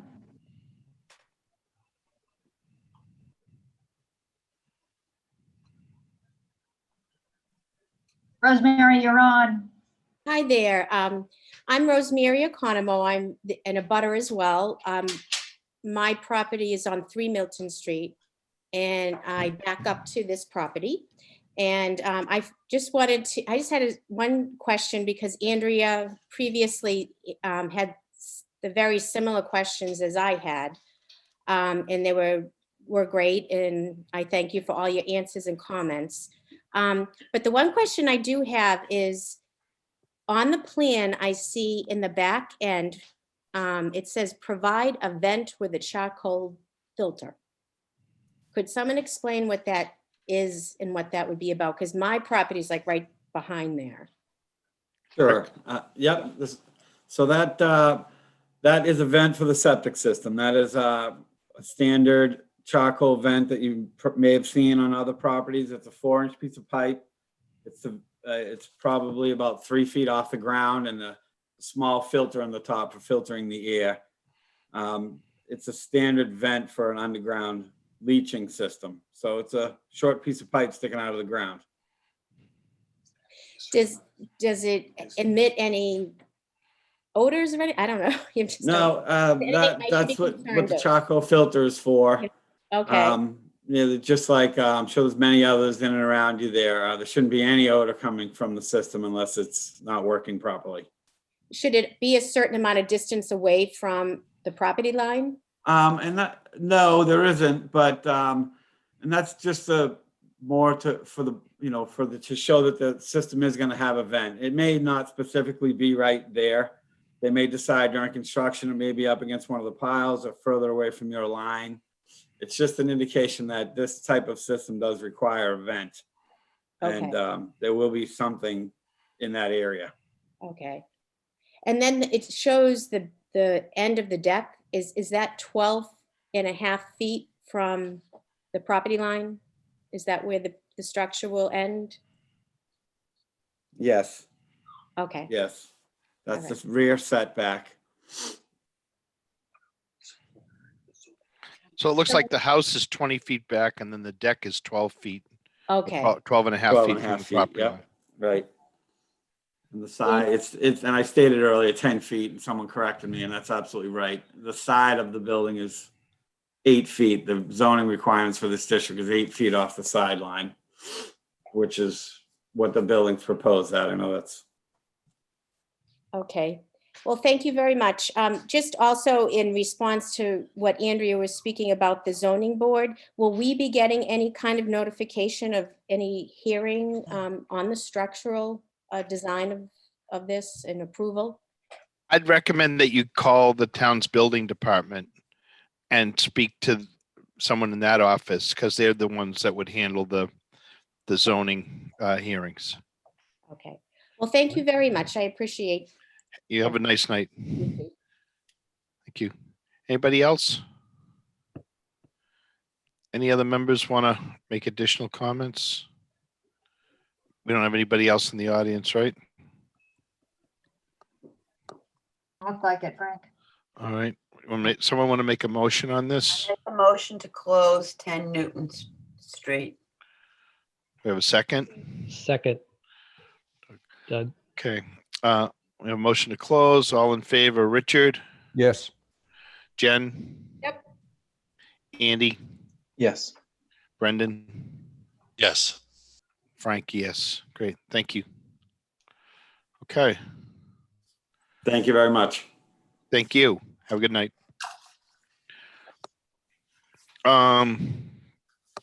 Now we're at 81 Country Way. Well, first, can I continue? Oh, I'm 150. sorry, 151st Parish. I'm sorry. Yeah. I make a motion to continue 151st Parish to April 26th. And that is waiting on some more information. I have no idea.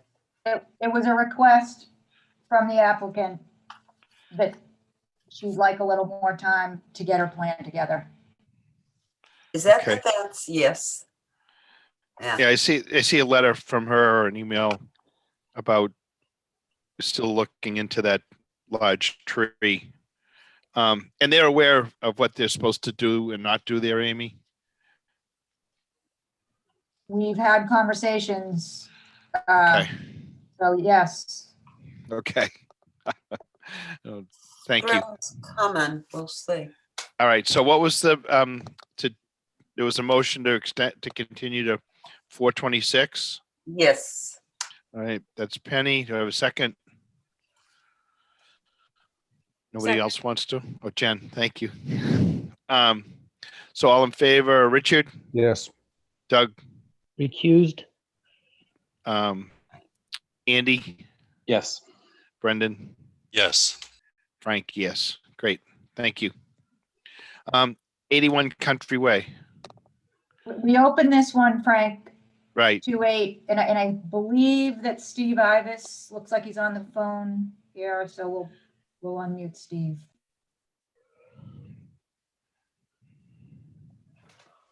Oh, this is an idea. There he is. Steve is here. Good evening, Steve. Good evening, everyone, Mr. Chairman and members and staff. I am representing Mr. Clancy, who owns this property. And this is an RDA for the property at 81 Country Way, which is just opposite Old Country Way. There are 8 small items. I would call them small items. That's in a list. Would you like me to go through them one by one? Sure. Okay. The first item is a deck replacement at the back of the back of the house, away from the roadway. Just to let you know where it is. 12 by 12 outside deck. It's going to sit on concrete piers and have concrete footings. That'll rest on the surface of the ground. Okay, so that's one, and there'll be some stairs down, not from the deck, but as you can see on the plan, they'll be down. The stairs down will be evidently from the corner of the house. That's the southwest corner of the house. Number 2 is the removal of some pole-sized trees along Country Way for public safety purposes, moving out of the driveway. There's a number of small trees near the mailbox that decrease the sight lines to the northerly. They can either be cut by hand and removed from the site or disposed into the BVW as per the commission's wish. That work is allowed under 310 CMR 10.02, parentheses 2, parentheses B, 2N, 3, or 3 I's. Third thing is the removal of a damaged tree in the front yard at 81 Country. If you look at the tree from the street, it doesn't really look a lot damaged. If you go back behind the tree, it's all holy, and I'm surprised it hasn't fallen down. Okay, there's another tree. Number 4 is another tree in the backyard to be removed. That's a large black willow, and that's in tough shape, and it's almost a snag, which is a standing dead tree. Number 5 is removal of the former concrete steps that went to the old deck and some other concrete debris that actually are now on a neighboring property and put there by mistake. Okay, so that was a mistake. They would like to remove and replace the landscape trees and shrubs and herbaceous that surround the house on the south and the east sides. The east side would be facing the street. The south side would be the corner that you see on the screen over to the left. They'd just like to take those shrubs out. They've long past their lifespan, and they're in tough shape. And they'd like to take, there's a small change in elevation. They'd like to make that smooth, just a smooth hill from the house. Okay. Number 7, they'd like to construct a wooden walkway on the north side of the garage that can actually just get around the garage to the house. It's pretty close to the wetlands, so I suggested to them that they put some sort of a railing up to prevent any access into the wetland directly. And then the last thing is to revegetate the lawn, as you can see in that picture there, to the south of the residential structure. South is to the north of the picture there. And there's an open space there, the lawn area that was cleared. I'm not sure who cleared it or when, but they'd like to revegetate that as well as the area to the south of the house itself. And I will stop there and ask for questions. Okay, thank you, Steve. Certainly. Andy? No, I don't think I have any questions on that. Brendan?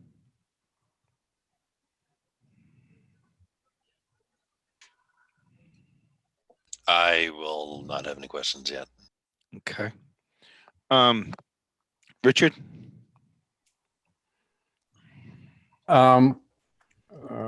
The big tree, Steve, that you want to replace, I can see, I'm looking at a picture of it. I can see why you would want to do that. Is there any, and maybe you said it, I apologize if I missed it. Is there any plan for replacement? Oh, actually there isn't, but we can certainly do that if you'd like. There's not a problem replacing the tree. Yeah, I would certainly like to see that. And even That more. that black oak? Yeah. I'm sorry, the black willow. Yeah. Yep. Yeah. Yep. Otherwise, I don't really have any immediate questions, but that would be a good thing from my point of view. Makes sense to me too. Okay. Doug? My only question, Steve, when you described a little bit of filling and smoothing out, can you repeat where that area is? And then like, when you talk about how much fill are you talking about elevation wise? It just. Oh, I don't think there was any, I think it was smoothed out and maybe just the surface was scrubbed. Oh, so you're just talking like maybe a little bit of topsoil to throw down there, smooth it out and reseed it? Exactly. Yeah, it needs it. That's all it needs, I think, is some little tiny, very, very thin layer of topsoil. Okay. I didn't know if you're talking. Oh, no. Just a foot or something. And no, okay. No, it's not necessary, I don't think, at least in my opinion. And I'm sorry, I didn't even talk about the wetland. I don't know if you can see the pink line on that photograph, aerial photograph. Mm-hmm. There's a sort of a almost S-shaped line, which is very close to the white line, which is the soils type. That soils type is 51A, a hydric soil, and then the other soil is a 260A, which is an upland soil, just to let you know. So at the northern end of the house, the garage, there's a garage there, and it's very close to the garage. Yeah. If you, I don't know if you've been there or not. Mm-hmm. The house has been there a couple of 100 years, as you said earlier. These houses last a couple 100 years, Frank. Yeah. Well, it was there for a while, that's for sure. But it's kind of, I think some of the older former owners have enlarged it, probably without much filings. Yes, Yeah. I'm sure. Yeah. So it's good to see this come back into compliance a little bit. Mm-hmm. Okay. Anybody else? Amy? Skipped me, Frank. I did. I'm sorry, Jen. I'm devastated. I had something to say. Wow. That's why nobody else spoke. I know. Steve, Gotta go, Jen. Curious. You mentioned a walkway that's like next to a wetland around by the garage. Yes. Understand that. The north end. They would like to put in a walkway. And but what's the walkway? Is it like made of wood or? Well, that was a suggestion that we, had 2 weeks ago. In speaking with my client who couldn't be here tonight, earlier today, he said he'd be happy to put in any kind of walkway that was suggested by the commission, whatever you think is appropriate, just to get around that side of the house. That's all it is, and I had suggested perhaps a fence because it's quite a steep drop into the wetland from the north side of the house. That's all, in one particular place there.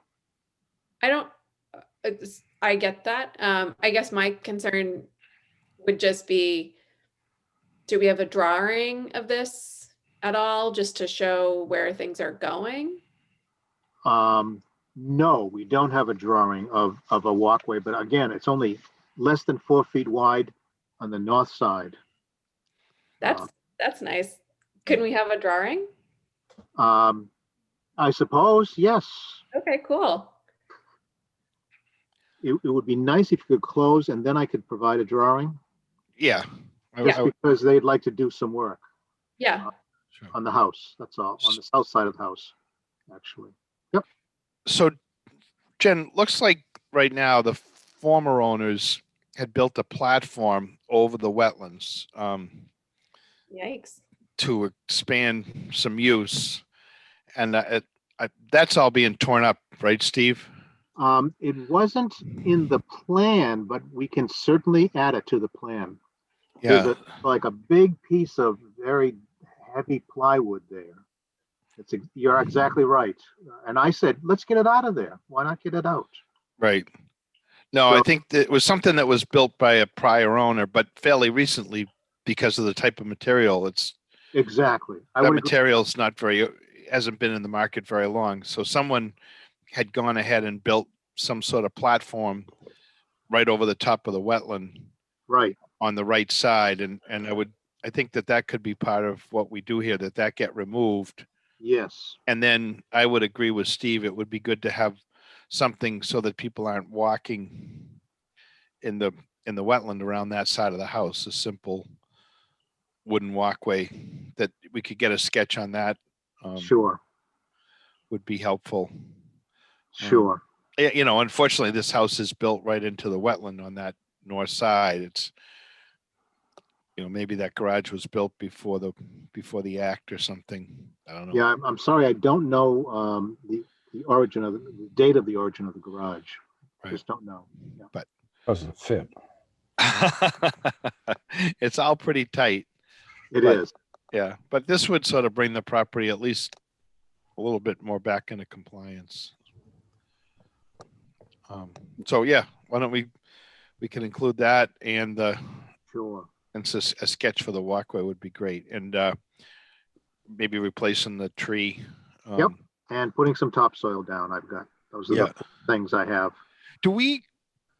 Oftentimes, Steve, we put a few markers to let people know that that's a wetlands. I'm wondering if this site's a candidate for a couple of conservation markers in the backyard. It might be. I would say probably. Yeah. There's no reason not to, frankly. Okay. Do it. All right. Yep. Sure. How far apart would you like them? 25 feet or so, something like that? Yes, I think that'd be fine. Yep. Okay. Amy, did you have anything? Jen, did you have anything else? No, I'm good. But thank you for checking back in. I check with everybody else, but I think they're good. I haven't seen any hands flying. Amy? Okay, it's my turn, and I don't really have anything. You guys have covered it all. Thanks, Steve, for getting involved in this, and it's a lot more clear what's going on and what you're looking for. So I believe that meets the requirements of a negative finding, and I've noted everything that you've discussed, and I think we can put it on the form in one way or another, and like everybody's comments. So thank you. Make a motion for a -3. Yep. Steve, can you stay with us for 1 second? Oh, certainly. Be happy to. Okay, great. Yep. So I got a motion from Richard for a -3. Do I have a second? Second. That's Doug. So all in favor, Penny, Yes. Jen, Yep. Andy, Yes. Brendan, Yes. Frank, yes. Great. Thank you. Yes, thank you very much. Thank you. Well, while we get Steve on for 1 second, I just wanted to, we don't usually see him that often. And I think most of you are aware Steve's firm was involved with our trails and mapping. He and his son Justin and Jeff Peterson. And we're getting close to having all that wrapped up, but appreciate all that hard work and effort that went into that, Steve. And we're finally pulling all of that together, and it's looking good. And It's a great project. We're all very proud of it, actually. Well, it's appreciate all your extra efforts and Sure. help along the way. So thank you very much. You're welcome. Thanks, Steve. Thank you, Steve. Okay. Thank you, folks. You have a nice night. And you. Take care now. No. Thanks, Thanks. Steve. Bye now. Hi. All right. We want to do orders next. Yeah. We have a whole bunch here. You want to do them all at once? Can we do them all at once? Can I read them all? They all looked good. Yeah. Is that all Sure. right? Okay. Yep. I make a motion that we accept the orders of condition as written for 190 Glades Road, 169 Border Street. Oh, 190 Glades Road was an amendment. Lot 162 Bossy Lane, 234 First Parish Road, 49 Countryway, 90 Lawson Terrace. And all as written. I'll second it. That was Richard. Yes. Great, thank you. So all in favor, Doug, Yes, with a reminder that I'm actually recused from 234 First Parish. Okay. Yes. thank you. Jen, Yep, sounds good. Andy, Yes. Brendan, Yes. and Frank, yes. Great, thank you. We have a request for minor modification, Town of Scituate Marina. Right, so this one is the Cole Parkway project that's going on currently in the marina. You guys probably noticed the cranes down there, 100 Cole Parkway, Town Marina. So there was a request for a modification to the Wetland and Waterway Chapter 91 license 14790. Because they hit refusal when they tried to get the original pier configuration in. So they've just shifted the footprint into a different dimension. But the overall footprint of 480 square feet remains. And this was memorialized with an official letter from DEP constituting this as a minor project modification and an insignificant deviation to the original license. So I think that this is also consistent with the orders. If you want to see this is the letter I'm talking about. I think maybe you've seen because we probably sent it out. But anyways, yeah, so it's official correspondence and everything. And I know it is a project under construction, so I did want you to take a vote on it, and you know, the quicker it gets done, the quicker the marina gets put back together, people get boats out. So I make a motion that is I that have all a right? question. I'll make a motion. I think Richard had a question A first. very simple question, just it Yeah. shifted footprint. How much is it shifted? how much did it shift? Yeah, All right, so just, it was going to be more of like a square, and now it's more of a rectangle. okay. That's all I wanted to know. Yeah, so it doesn't protrude out quite as far. Yep. Okay. Yep. All right. Thanks. Go, Penny. Okay, make a motion that we accept the request for the minor modification for the Scituate Town Marina. And I will have a second. Second. Second. Andy. Oh, Andy got that one. You got it close, got Doug, it. but I'll that give was a that- close one. All right, all in favor? Richard, Yes. Doug, Yes, Jen, Yep. Andy. Oh, you already, Yes. Brendan, Yes. Frank. Yes, great. Thank you. And one more thing, I make a motion, we approve the minutes of 1:25:21 As written. as written. second. Got All that in one. favor? Richard, Yes. Penny, we did it. Jen, Yep. Andy, Yes. Brendan, Yes. and Frank. Yes, great. Thank you. Any correspondence, Amy? Yeah, so a couple of the things in correspondence that I wanted to have you further opine about includes, well, I mean, I was gonna bring up the 85 and 87 Glades Road Oak development matter, but it kind of came up during the public hearing, and you know, just talk about the fact that there was enforcement type work that was addressed over the last couple of weeks where, you know, like Frank said, construction debris was brought out to the site.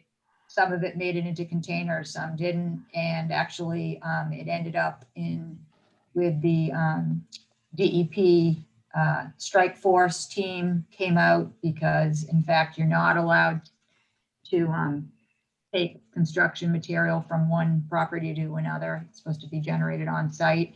And so it was dealt with quickly. I was in communication with the developer who apparently did not know this.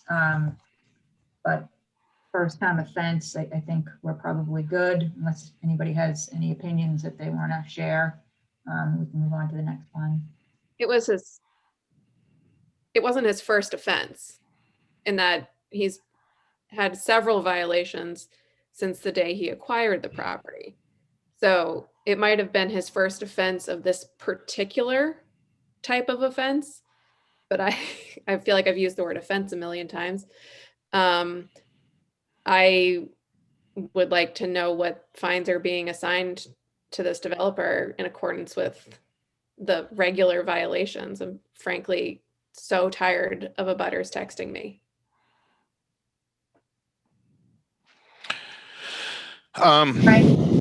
Yeah, I hear what you're saying, Jen, and I don't know whether we got our point across enough with the engineer. I don't know whether it's worth some sort of letter or something to follow up with this.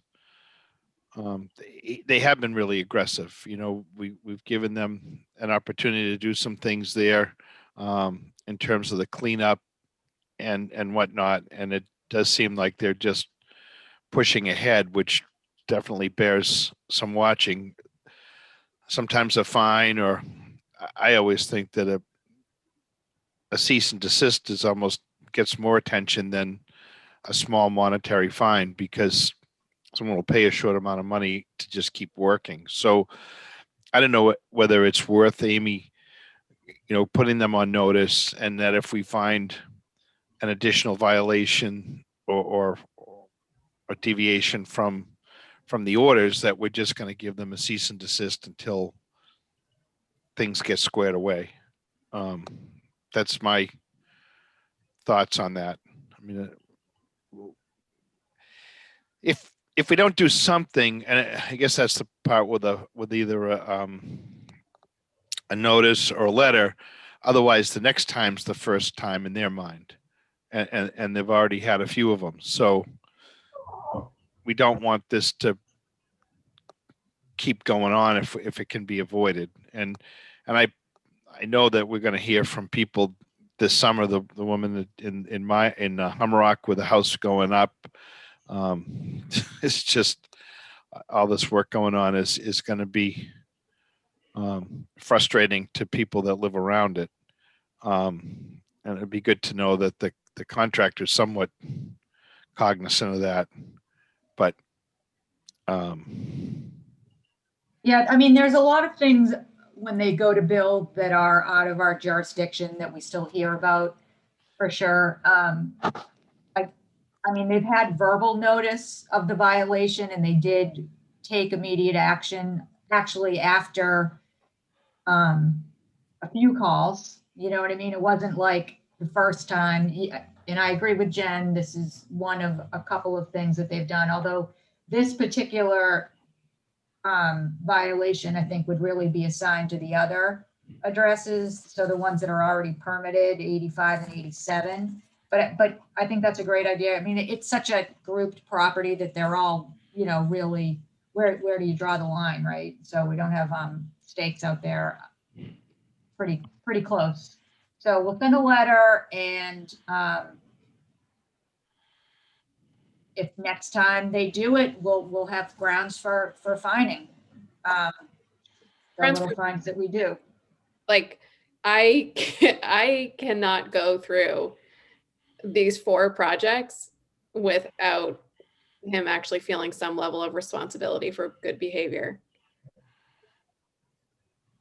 Yeah, well, they represented to me right out of the gate that they were super responsible and would be, great to work with. So I mean, let's see how it pans out.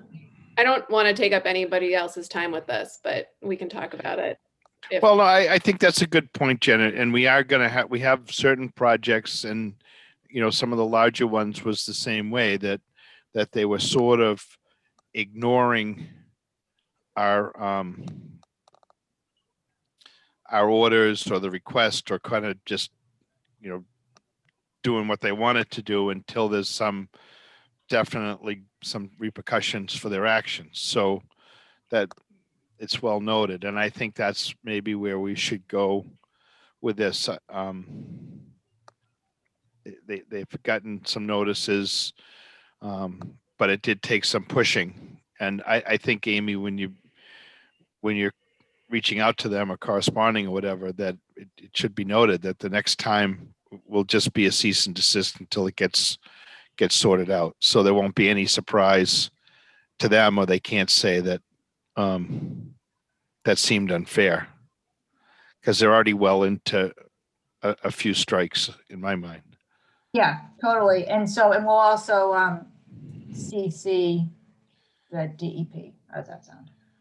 That would be great. Okay, all right, so moving on.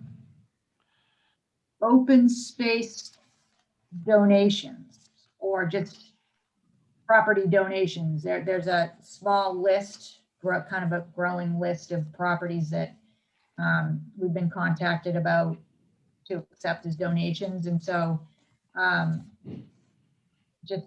we need to decide on a course of action and what kind of, whether we want them. And then from there, I guess we would recommend to, the selectmen that we want them, because we need everybody to agree. I know, Frank, you had a couple. The one that I keep getting contacted about is this property at 0 Glades rear. Right. And, So can I just maybe fill in everybody? So we've had over a period of time, different residents or property owners would come to the commission asking if they could donate their property to the town. And the easier way to give that land to the town is through the commission. If they give it directly to the town, I think it involves a town meeting vote or something like that. But they can come to the commission. We still have to get permission from the Board of Selectmen. The concern is that people in some cases are just donating property that doesn't have much value, or that in fact can be a drain on our resources to take a piece of property that just is in somebody's backyard or whatever, that really, it's already a wetland. It can't be built on, and it really doesn't have any great value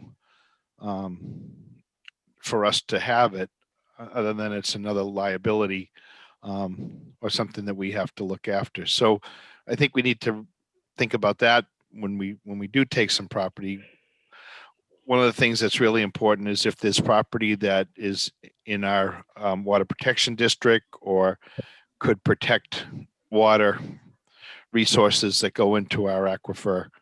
So I think we look at those a little bit differently. If it's in one of those areas, certainly we have another look at that.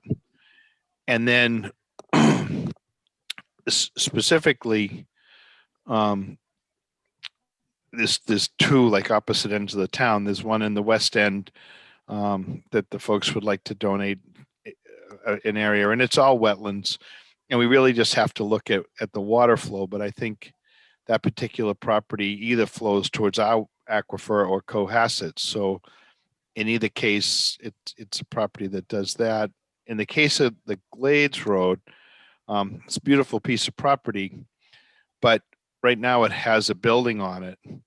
And I guess we should be talking with the owner about that building and what their plans are for that. Because if we accept that property with that building, then we've got to figure out what to do about it. Right now, it seems uninhabited. I did check with the building inspector. He hasn't condemned it or have any other knowledge about that.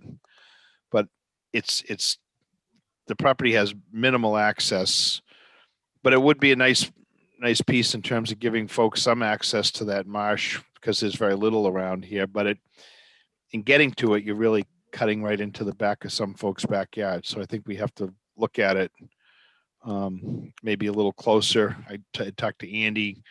We'd emailed, I guess, and thought maybe a couple of us could at least take a look at it. The good news is we have some good base information because there was a filing for the property right adjacent to it. So we know where a lot of the resource areas are on it anyways. But that's the concern with Glades, for me at least, is what about this building or any other infrastructure that's there? So Right, so I guess the time frame, I mean, that particular Glades one, I know that it seems to be urgent on their end. For one reason or another. And I know things move pretty slow, and it was like there were kind of some introductory emails, and then there was, I think it was last week, we got an official package, and then that also went to the select board chair. I mean, so people know about it, but I guess, right. I mean, I don't think that particular property is, I mean, it may have some definite benefits of acquiring it, but it's not like Mordecai Lincoln or something like that, although the town is purchasing that one. But you know what I mean? So it's not, it has some liabilities. And I agree with Frank that the access is a little bit limited. So. Well, we talked about maybe a couple of us trying to go out and take a look at it. And I guess that's what we should really do. Andy, you mentioned that you'd be interested in taking a look. I don't know if any of the other members would want to do that, but if we could set something up fairly soon. I'd be interested. Okay. I'll go. Yeah, I'll go. Well, and then the other thing too is, I mean, I was telling Andy about this. We have an opportunity to get, well, I guess we always have this opportunity, right? But anyways, I've reserved us an opportunity on a future Board of Selectmen meeting. So either next Tuesday, the 9th, or the 2 weeks later on the 23rd, to get in front of them and have, you know, one of you, Andy, on Appleton, go over that. And then maybe Frank, if you want to talk to, I mean, like, I think we need to let the Board of Selectmen know why conservation is interested in these properties, if in fact we are. So we can, like, maybe we could talk about both topics when we get in front of them. Might be a goal. What were the dates, Amy? Next Tuesday, the 9th, or the 23rd, which is 2 weeks later. Okay. And Lorraine does need to know if it's going to be the 9th, and they're not voting motions. I think it's more just, you know, official conversation about what their thoughts are, and for Appleton, you know, for just getting the word out for the community farming, and then like maybe some, we can let them know what the approach is. I think Andy has got that down pretty good, and you know what our plan is, which is consistent with Teak Sherman, I think, pretty much. And you know, I don't think that they're going to want to spend a ton of time with us, but enough to fill them in on other things that we have going on besides permitting. And so these, I think that it's significant that we've got, you know, some fairly promising property donations, and then also have this, the open space, you know, all the things that are happening on our open space. So do we think that we'd have enough time to look at the property before the 9th and kind of look at some of the issues and then get back to the property owner and come to a little bit of resolve on that? Or at least enough to ask the selectmen's input as to their interest? I mean, the 23rd might be easier, but if we're trying to wrap this in around the Appleton field, I think we probably need to do it sooner than later. So I guess I'd go for the 9th. I mean, if people can get out to on that Glades property this week. And it seems like the owner is pretty available, so, come up with a list of questions regarding the building, maybe walk it. I don't know, we definitely want to go at low tide. I know that it's pretty high today. Right. All right, well, let's set up a time. I'm not really available tomorrow, but I could do something a little bit later in the week. Or Amy, is this something that you want to walk as well? Like, we want to do this during your time available? Either way, Or I mean, I can poke around and check it out if I can't make it. So why don't you throw your schedule together and I'll try to be there. I'll be around all week. okay, it's a little lighter in the evening. Is it better for anybody to do it later in the afternoon, or we want to wait till Saturday or Sunday? You guys tell me. I'm around town. Yeah, I'm around this week, I think. This week's better. Next week I've got stuff going on. So Okay. Let's figure out a time. Maybe what's the earliest or latest? I think we want to get out there by 5 o'clock or 4:30 or 5 o'clock or something like that. I don't have a tide thing in front of me, but I do. I've got the tides right here. So Wednesday, it's high at 2:20. Oh, and then Thursday would be high at 3:20. Right? Yeah. Tides Um, aren't totally favorable for afternoon, but morning might be the way to go. Andy or Jen, what are your, or Richard? I can make almost anything work. I have a meeting on Thursday at 10 and on Tuesday at 10, but I think if it were high tide at 2:30 on Wednesday, I think it would be low enough by 4 o'clock or 4:30 or something. I don't know. Is that yeah. Andy? Yeah, it wouldn't be too bad to kind of see how high it is too as you walk it. Yeah, true. Yeah. Yeah. So yeah. All right. Well, let's email each other and see if we can't do something later in the afternoon on Wednesday. All right. Wednesday or Thursday? Wednesday. I think we said Wednesday, Wednesday. Yep. And then, so let's do that. And anybody else that might want to do that, we'll send out Jen, we'll send out a committee like that thing and see if we can set up something for Wednesday afternoon. So with the Appleton Field, Andy, you get us that agreement with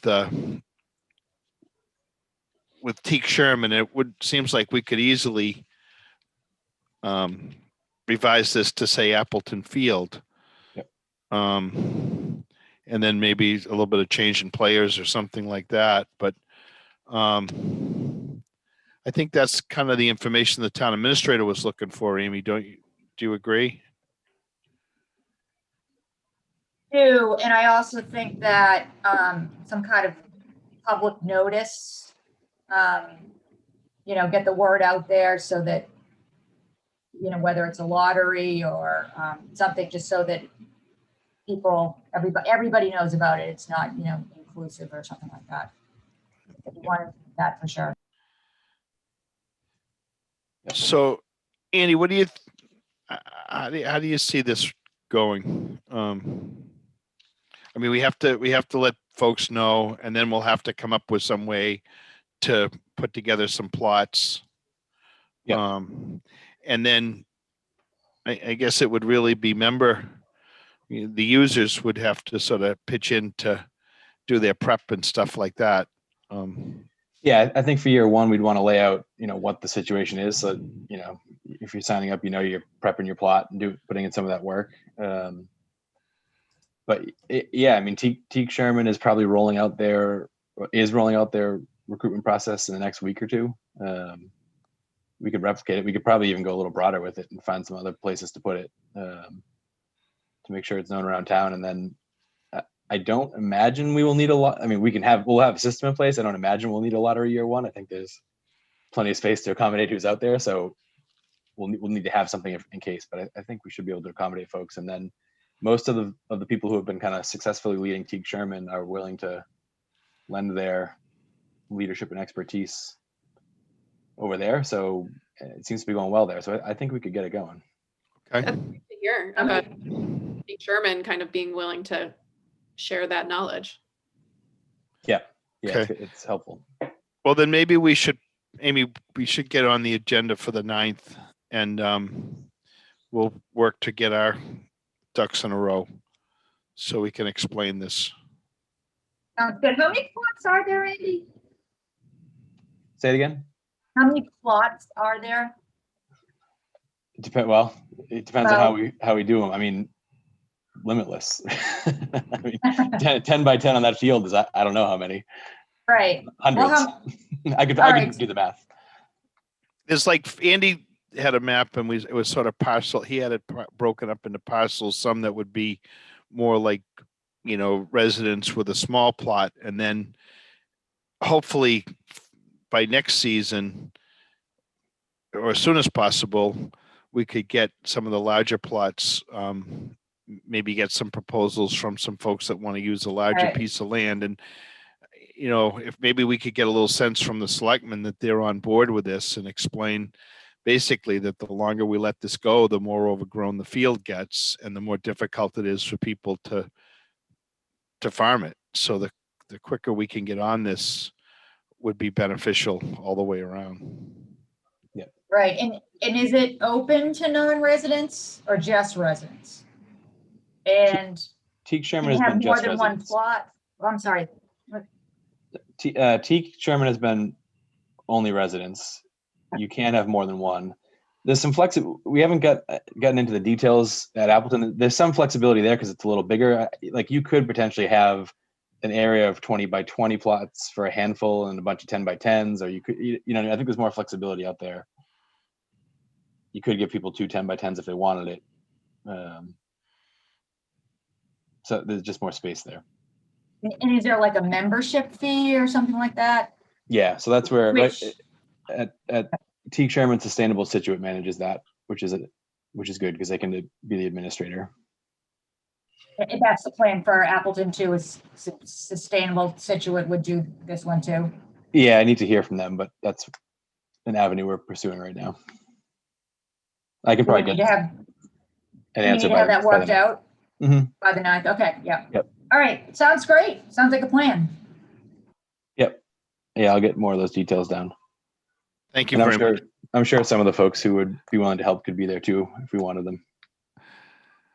That would be great. Yeah, maybe with a couple of answers for things that we don't know that Yeah, much about. it's a virtual call. So I mean, I think we just can decide beforehand who does the presenting, but basically I'm thinking Andy and then Frank.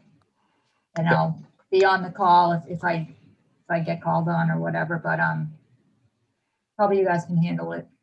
And then Okay. whoever you want for backup would be good. Yep. Great. Sounds good. But there might even be opportunity to share a plan if you think that might be. Yeah, I'll see if I can work on Right. some dimensions and that kind of thing. Yeah, that could be, people like to see things, Yep. Well, Andy, you've already got a good plan for that now. If we could Yeah. work on that one a little bit. And I can maybe pull out the first section and show what it looks like with 10 by 10 plots or something like that. Awesome. Thank you. Okay. What else, Amy? What else do we? I'm done. The heat in this office is on like 90. It's Well, Jen's put her coat on, so maybe if you left the door open. Can I throw in one more liaison report? Yeah. Sure. From Waterways. So they're pushing ahead with this big comprehensive kayak plan. somewhat prompted by the idea that they would like to get stickers on as many paddlecraft as possible so that we can avoid these search and rescue missions with the Coast Guard that are quite expensive and take resources.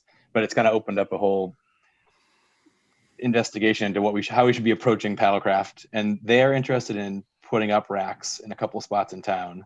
One of them at the Maritime Center, which is their space, and they can do their thing. But they were asking me about whether the commission would be open to exploring one at Driftway. And people would leave their kayaks there for the season? Yeah, so it would probably, I mean, they'll come in with a full proposal, but I think the idea would be accessibility is part of the idea, that, you know, people could store them if they can't usually get their cars there. It could also cut down on parking. So it would be a reasonable fee, but I think you'd want people with some skin in the game, you know, an annual fee, lock it up for the season, you have your space, probably administered by the harbor master, and then you get to keep it there. I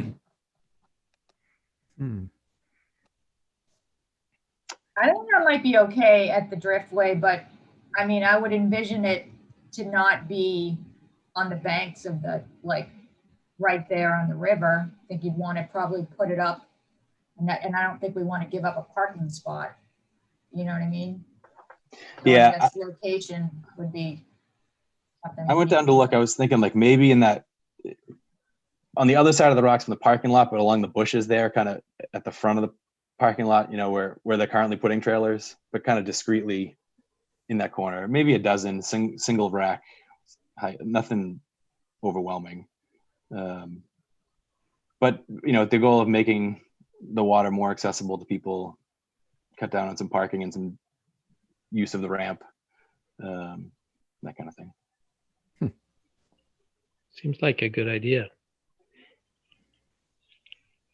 Well, we want to sort of get more diverse with that park, and I think if we find a spot that works like that and people can use it, the sticker system would be a great idea. And then people know that they have to remove it by a certain time. They can't put it there before a certain time. Yeah. Okay. Do they want to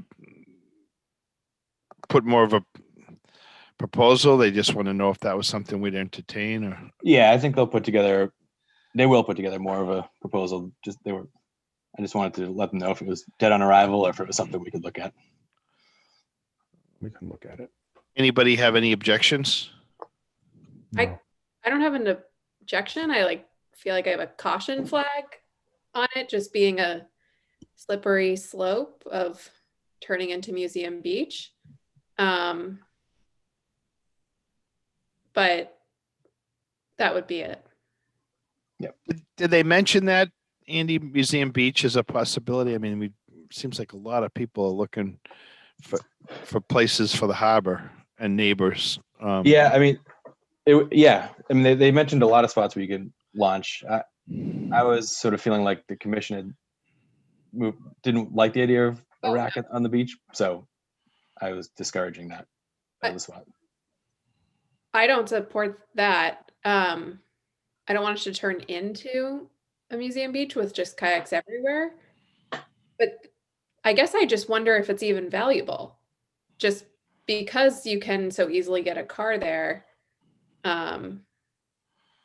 you can bring your kayak, but I don't know. I had, just to throw this in there, where my in-laws, when my wife grew up, they had a kind of a town landing. It was kind of a museum beach issue. Everyone left their stuff there. And then they put in some racks, and now everything's on a rack. So they have a couple of racks there. So it kind of cleaned up the area, and people have to have a permit to put your kayak there. And it also helps with the parking situation, because you might come by and drop your older children off to use the kayak and then leave. Yeah, that was some of the thought around the parking. You can drop off, or you could ride your bike on a nice day down there and exactly paddle. Right. But it would go hand in hand with the sticker system. So any boat that was put just on the ground or left and didn't have a sticker, you'd know it was not part of the rack system, right? It would have to have a numbered permit sticker. to go along with the town program. So it would be somewhat of an incentive to get some people to start buying into that too. They were talking, they're talking broadly with that program of hiring some people potentially to man the ramps and encourage stickers, and it could be a much broader effort on their part to get buying into that, which is not really our concern, but I think it could go along with some additional identification and regulation of the boats. I kind of think it would certainly get things off the ground, or avoid people tying them up to trees or other things like that. I could see some positive aspects in a few places. I mean, even in Minot, Jen, where your brother built that launch, if there was a rack there that people could, if they wanted to leave them. I mean, I'm not sure I'd be all that anxious to leave mine on a rack there somewhere, but if I used it regularly, maybe you would. So Yeah. I don't. Yeah, I think we would like to hear a little bit more about it. Okay. Yeah. I'll keep it going. Okay, thank you. Anything else? Okay. So the last few days, Jen, Amy, and I have been putting together our report for the town report book, and we have a section that's in it, and we were sort of going over all of our tasks, accomplishments, efforts, and all that, and it was amazing how much is going on, and how much everybody's participated in and gotten done, and you know, in a year that's been really challenging to have things get done. I think the commission's done a great job of doing that, and appreciate everybody's effort.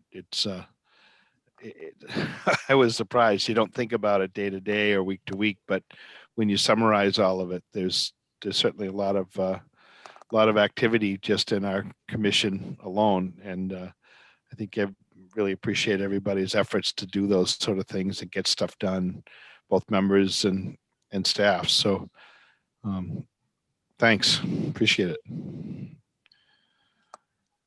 Anything else? Amy, Jen, if you get anything? Okay. Anybody else in the audience or anything that wants to comment?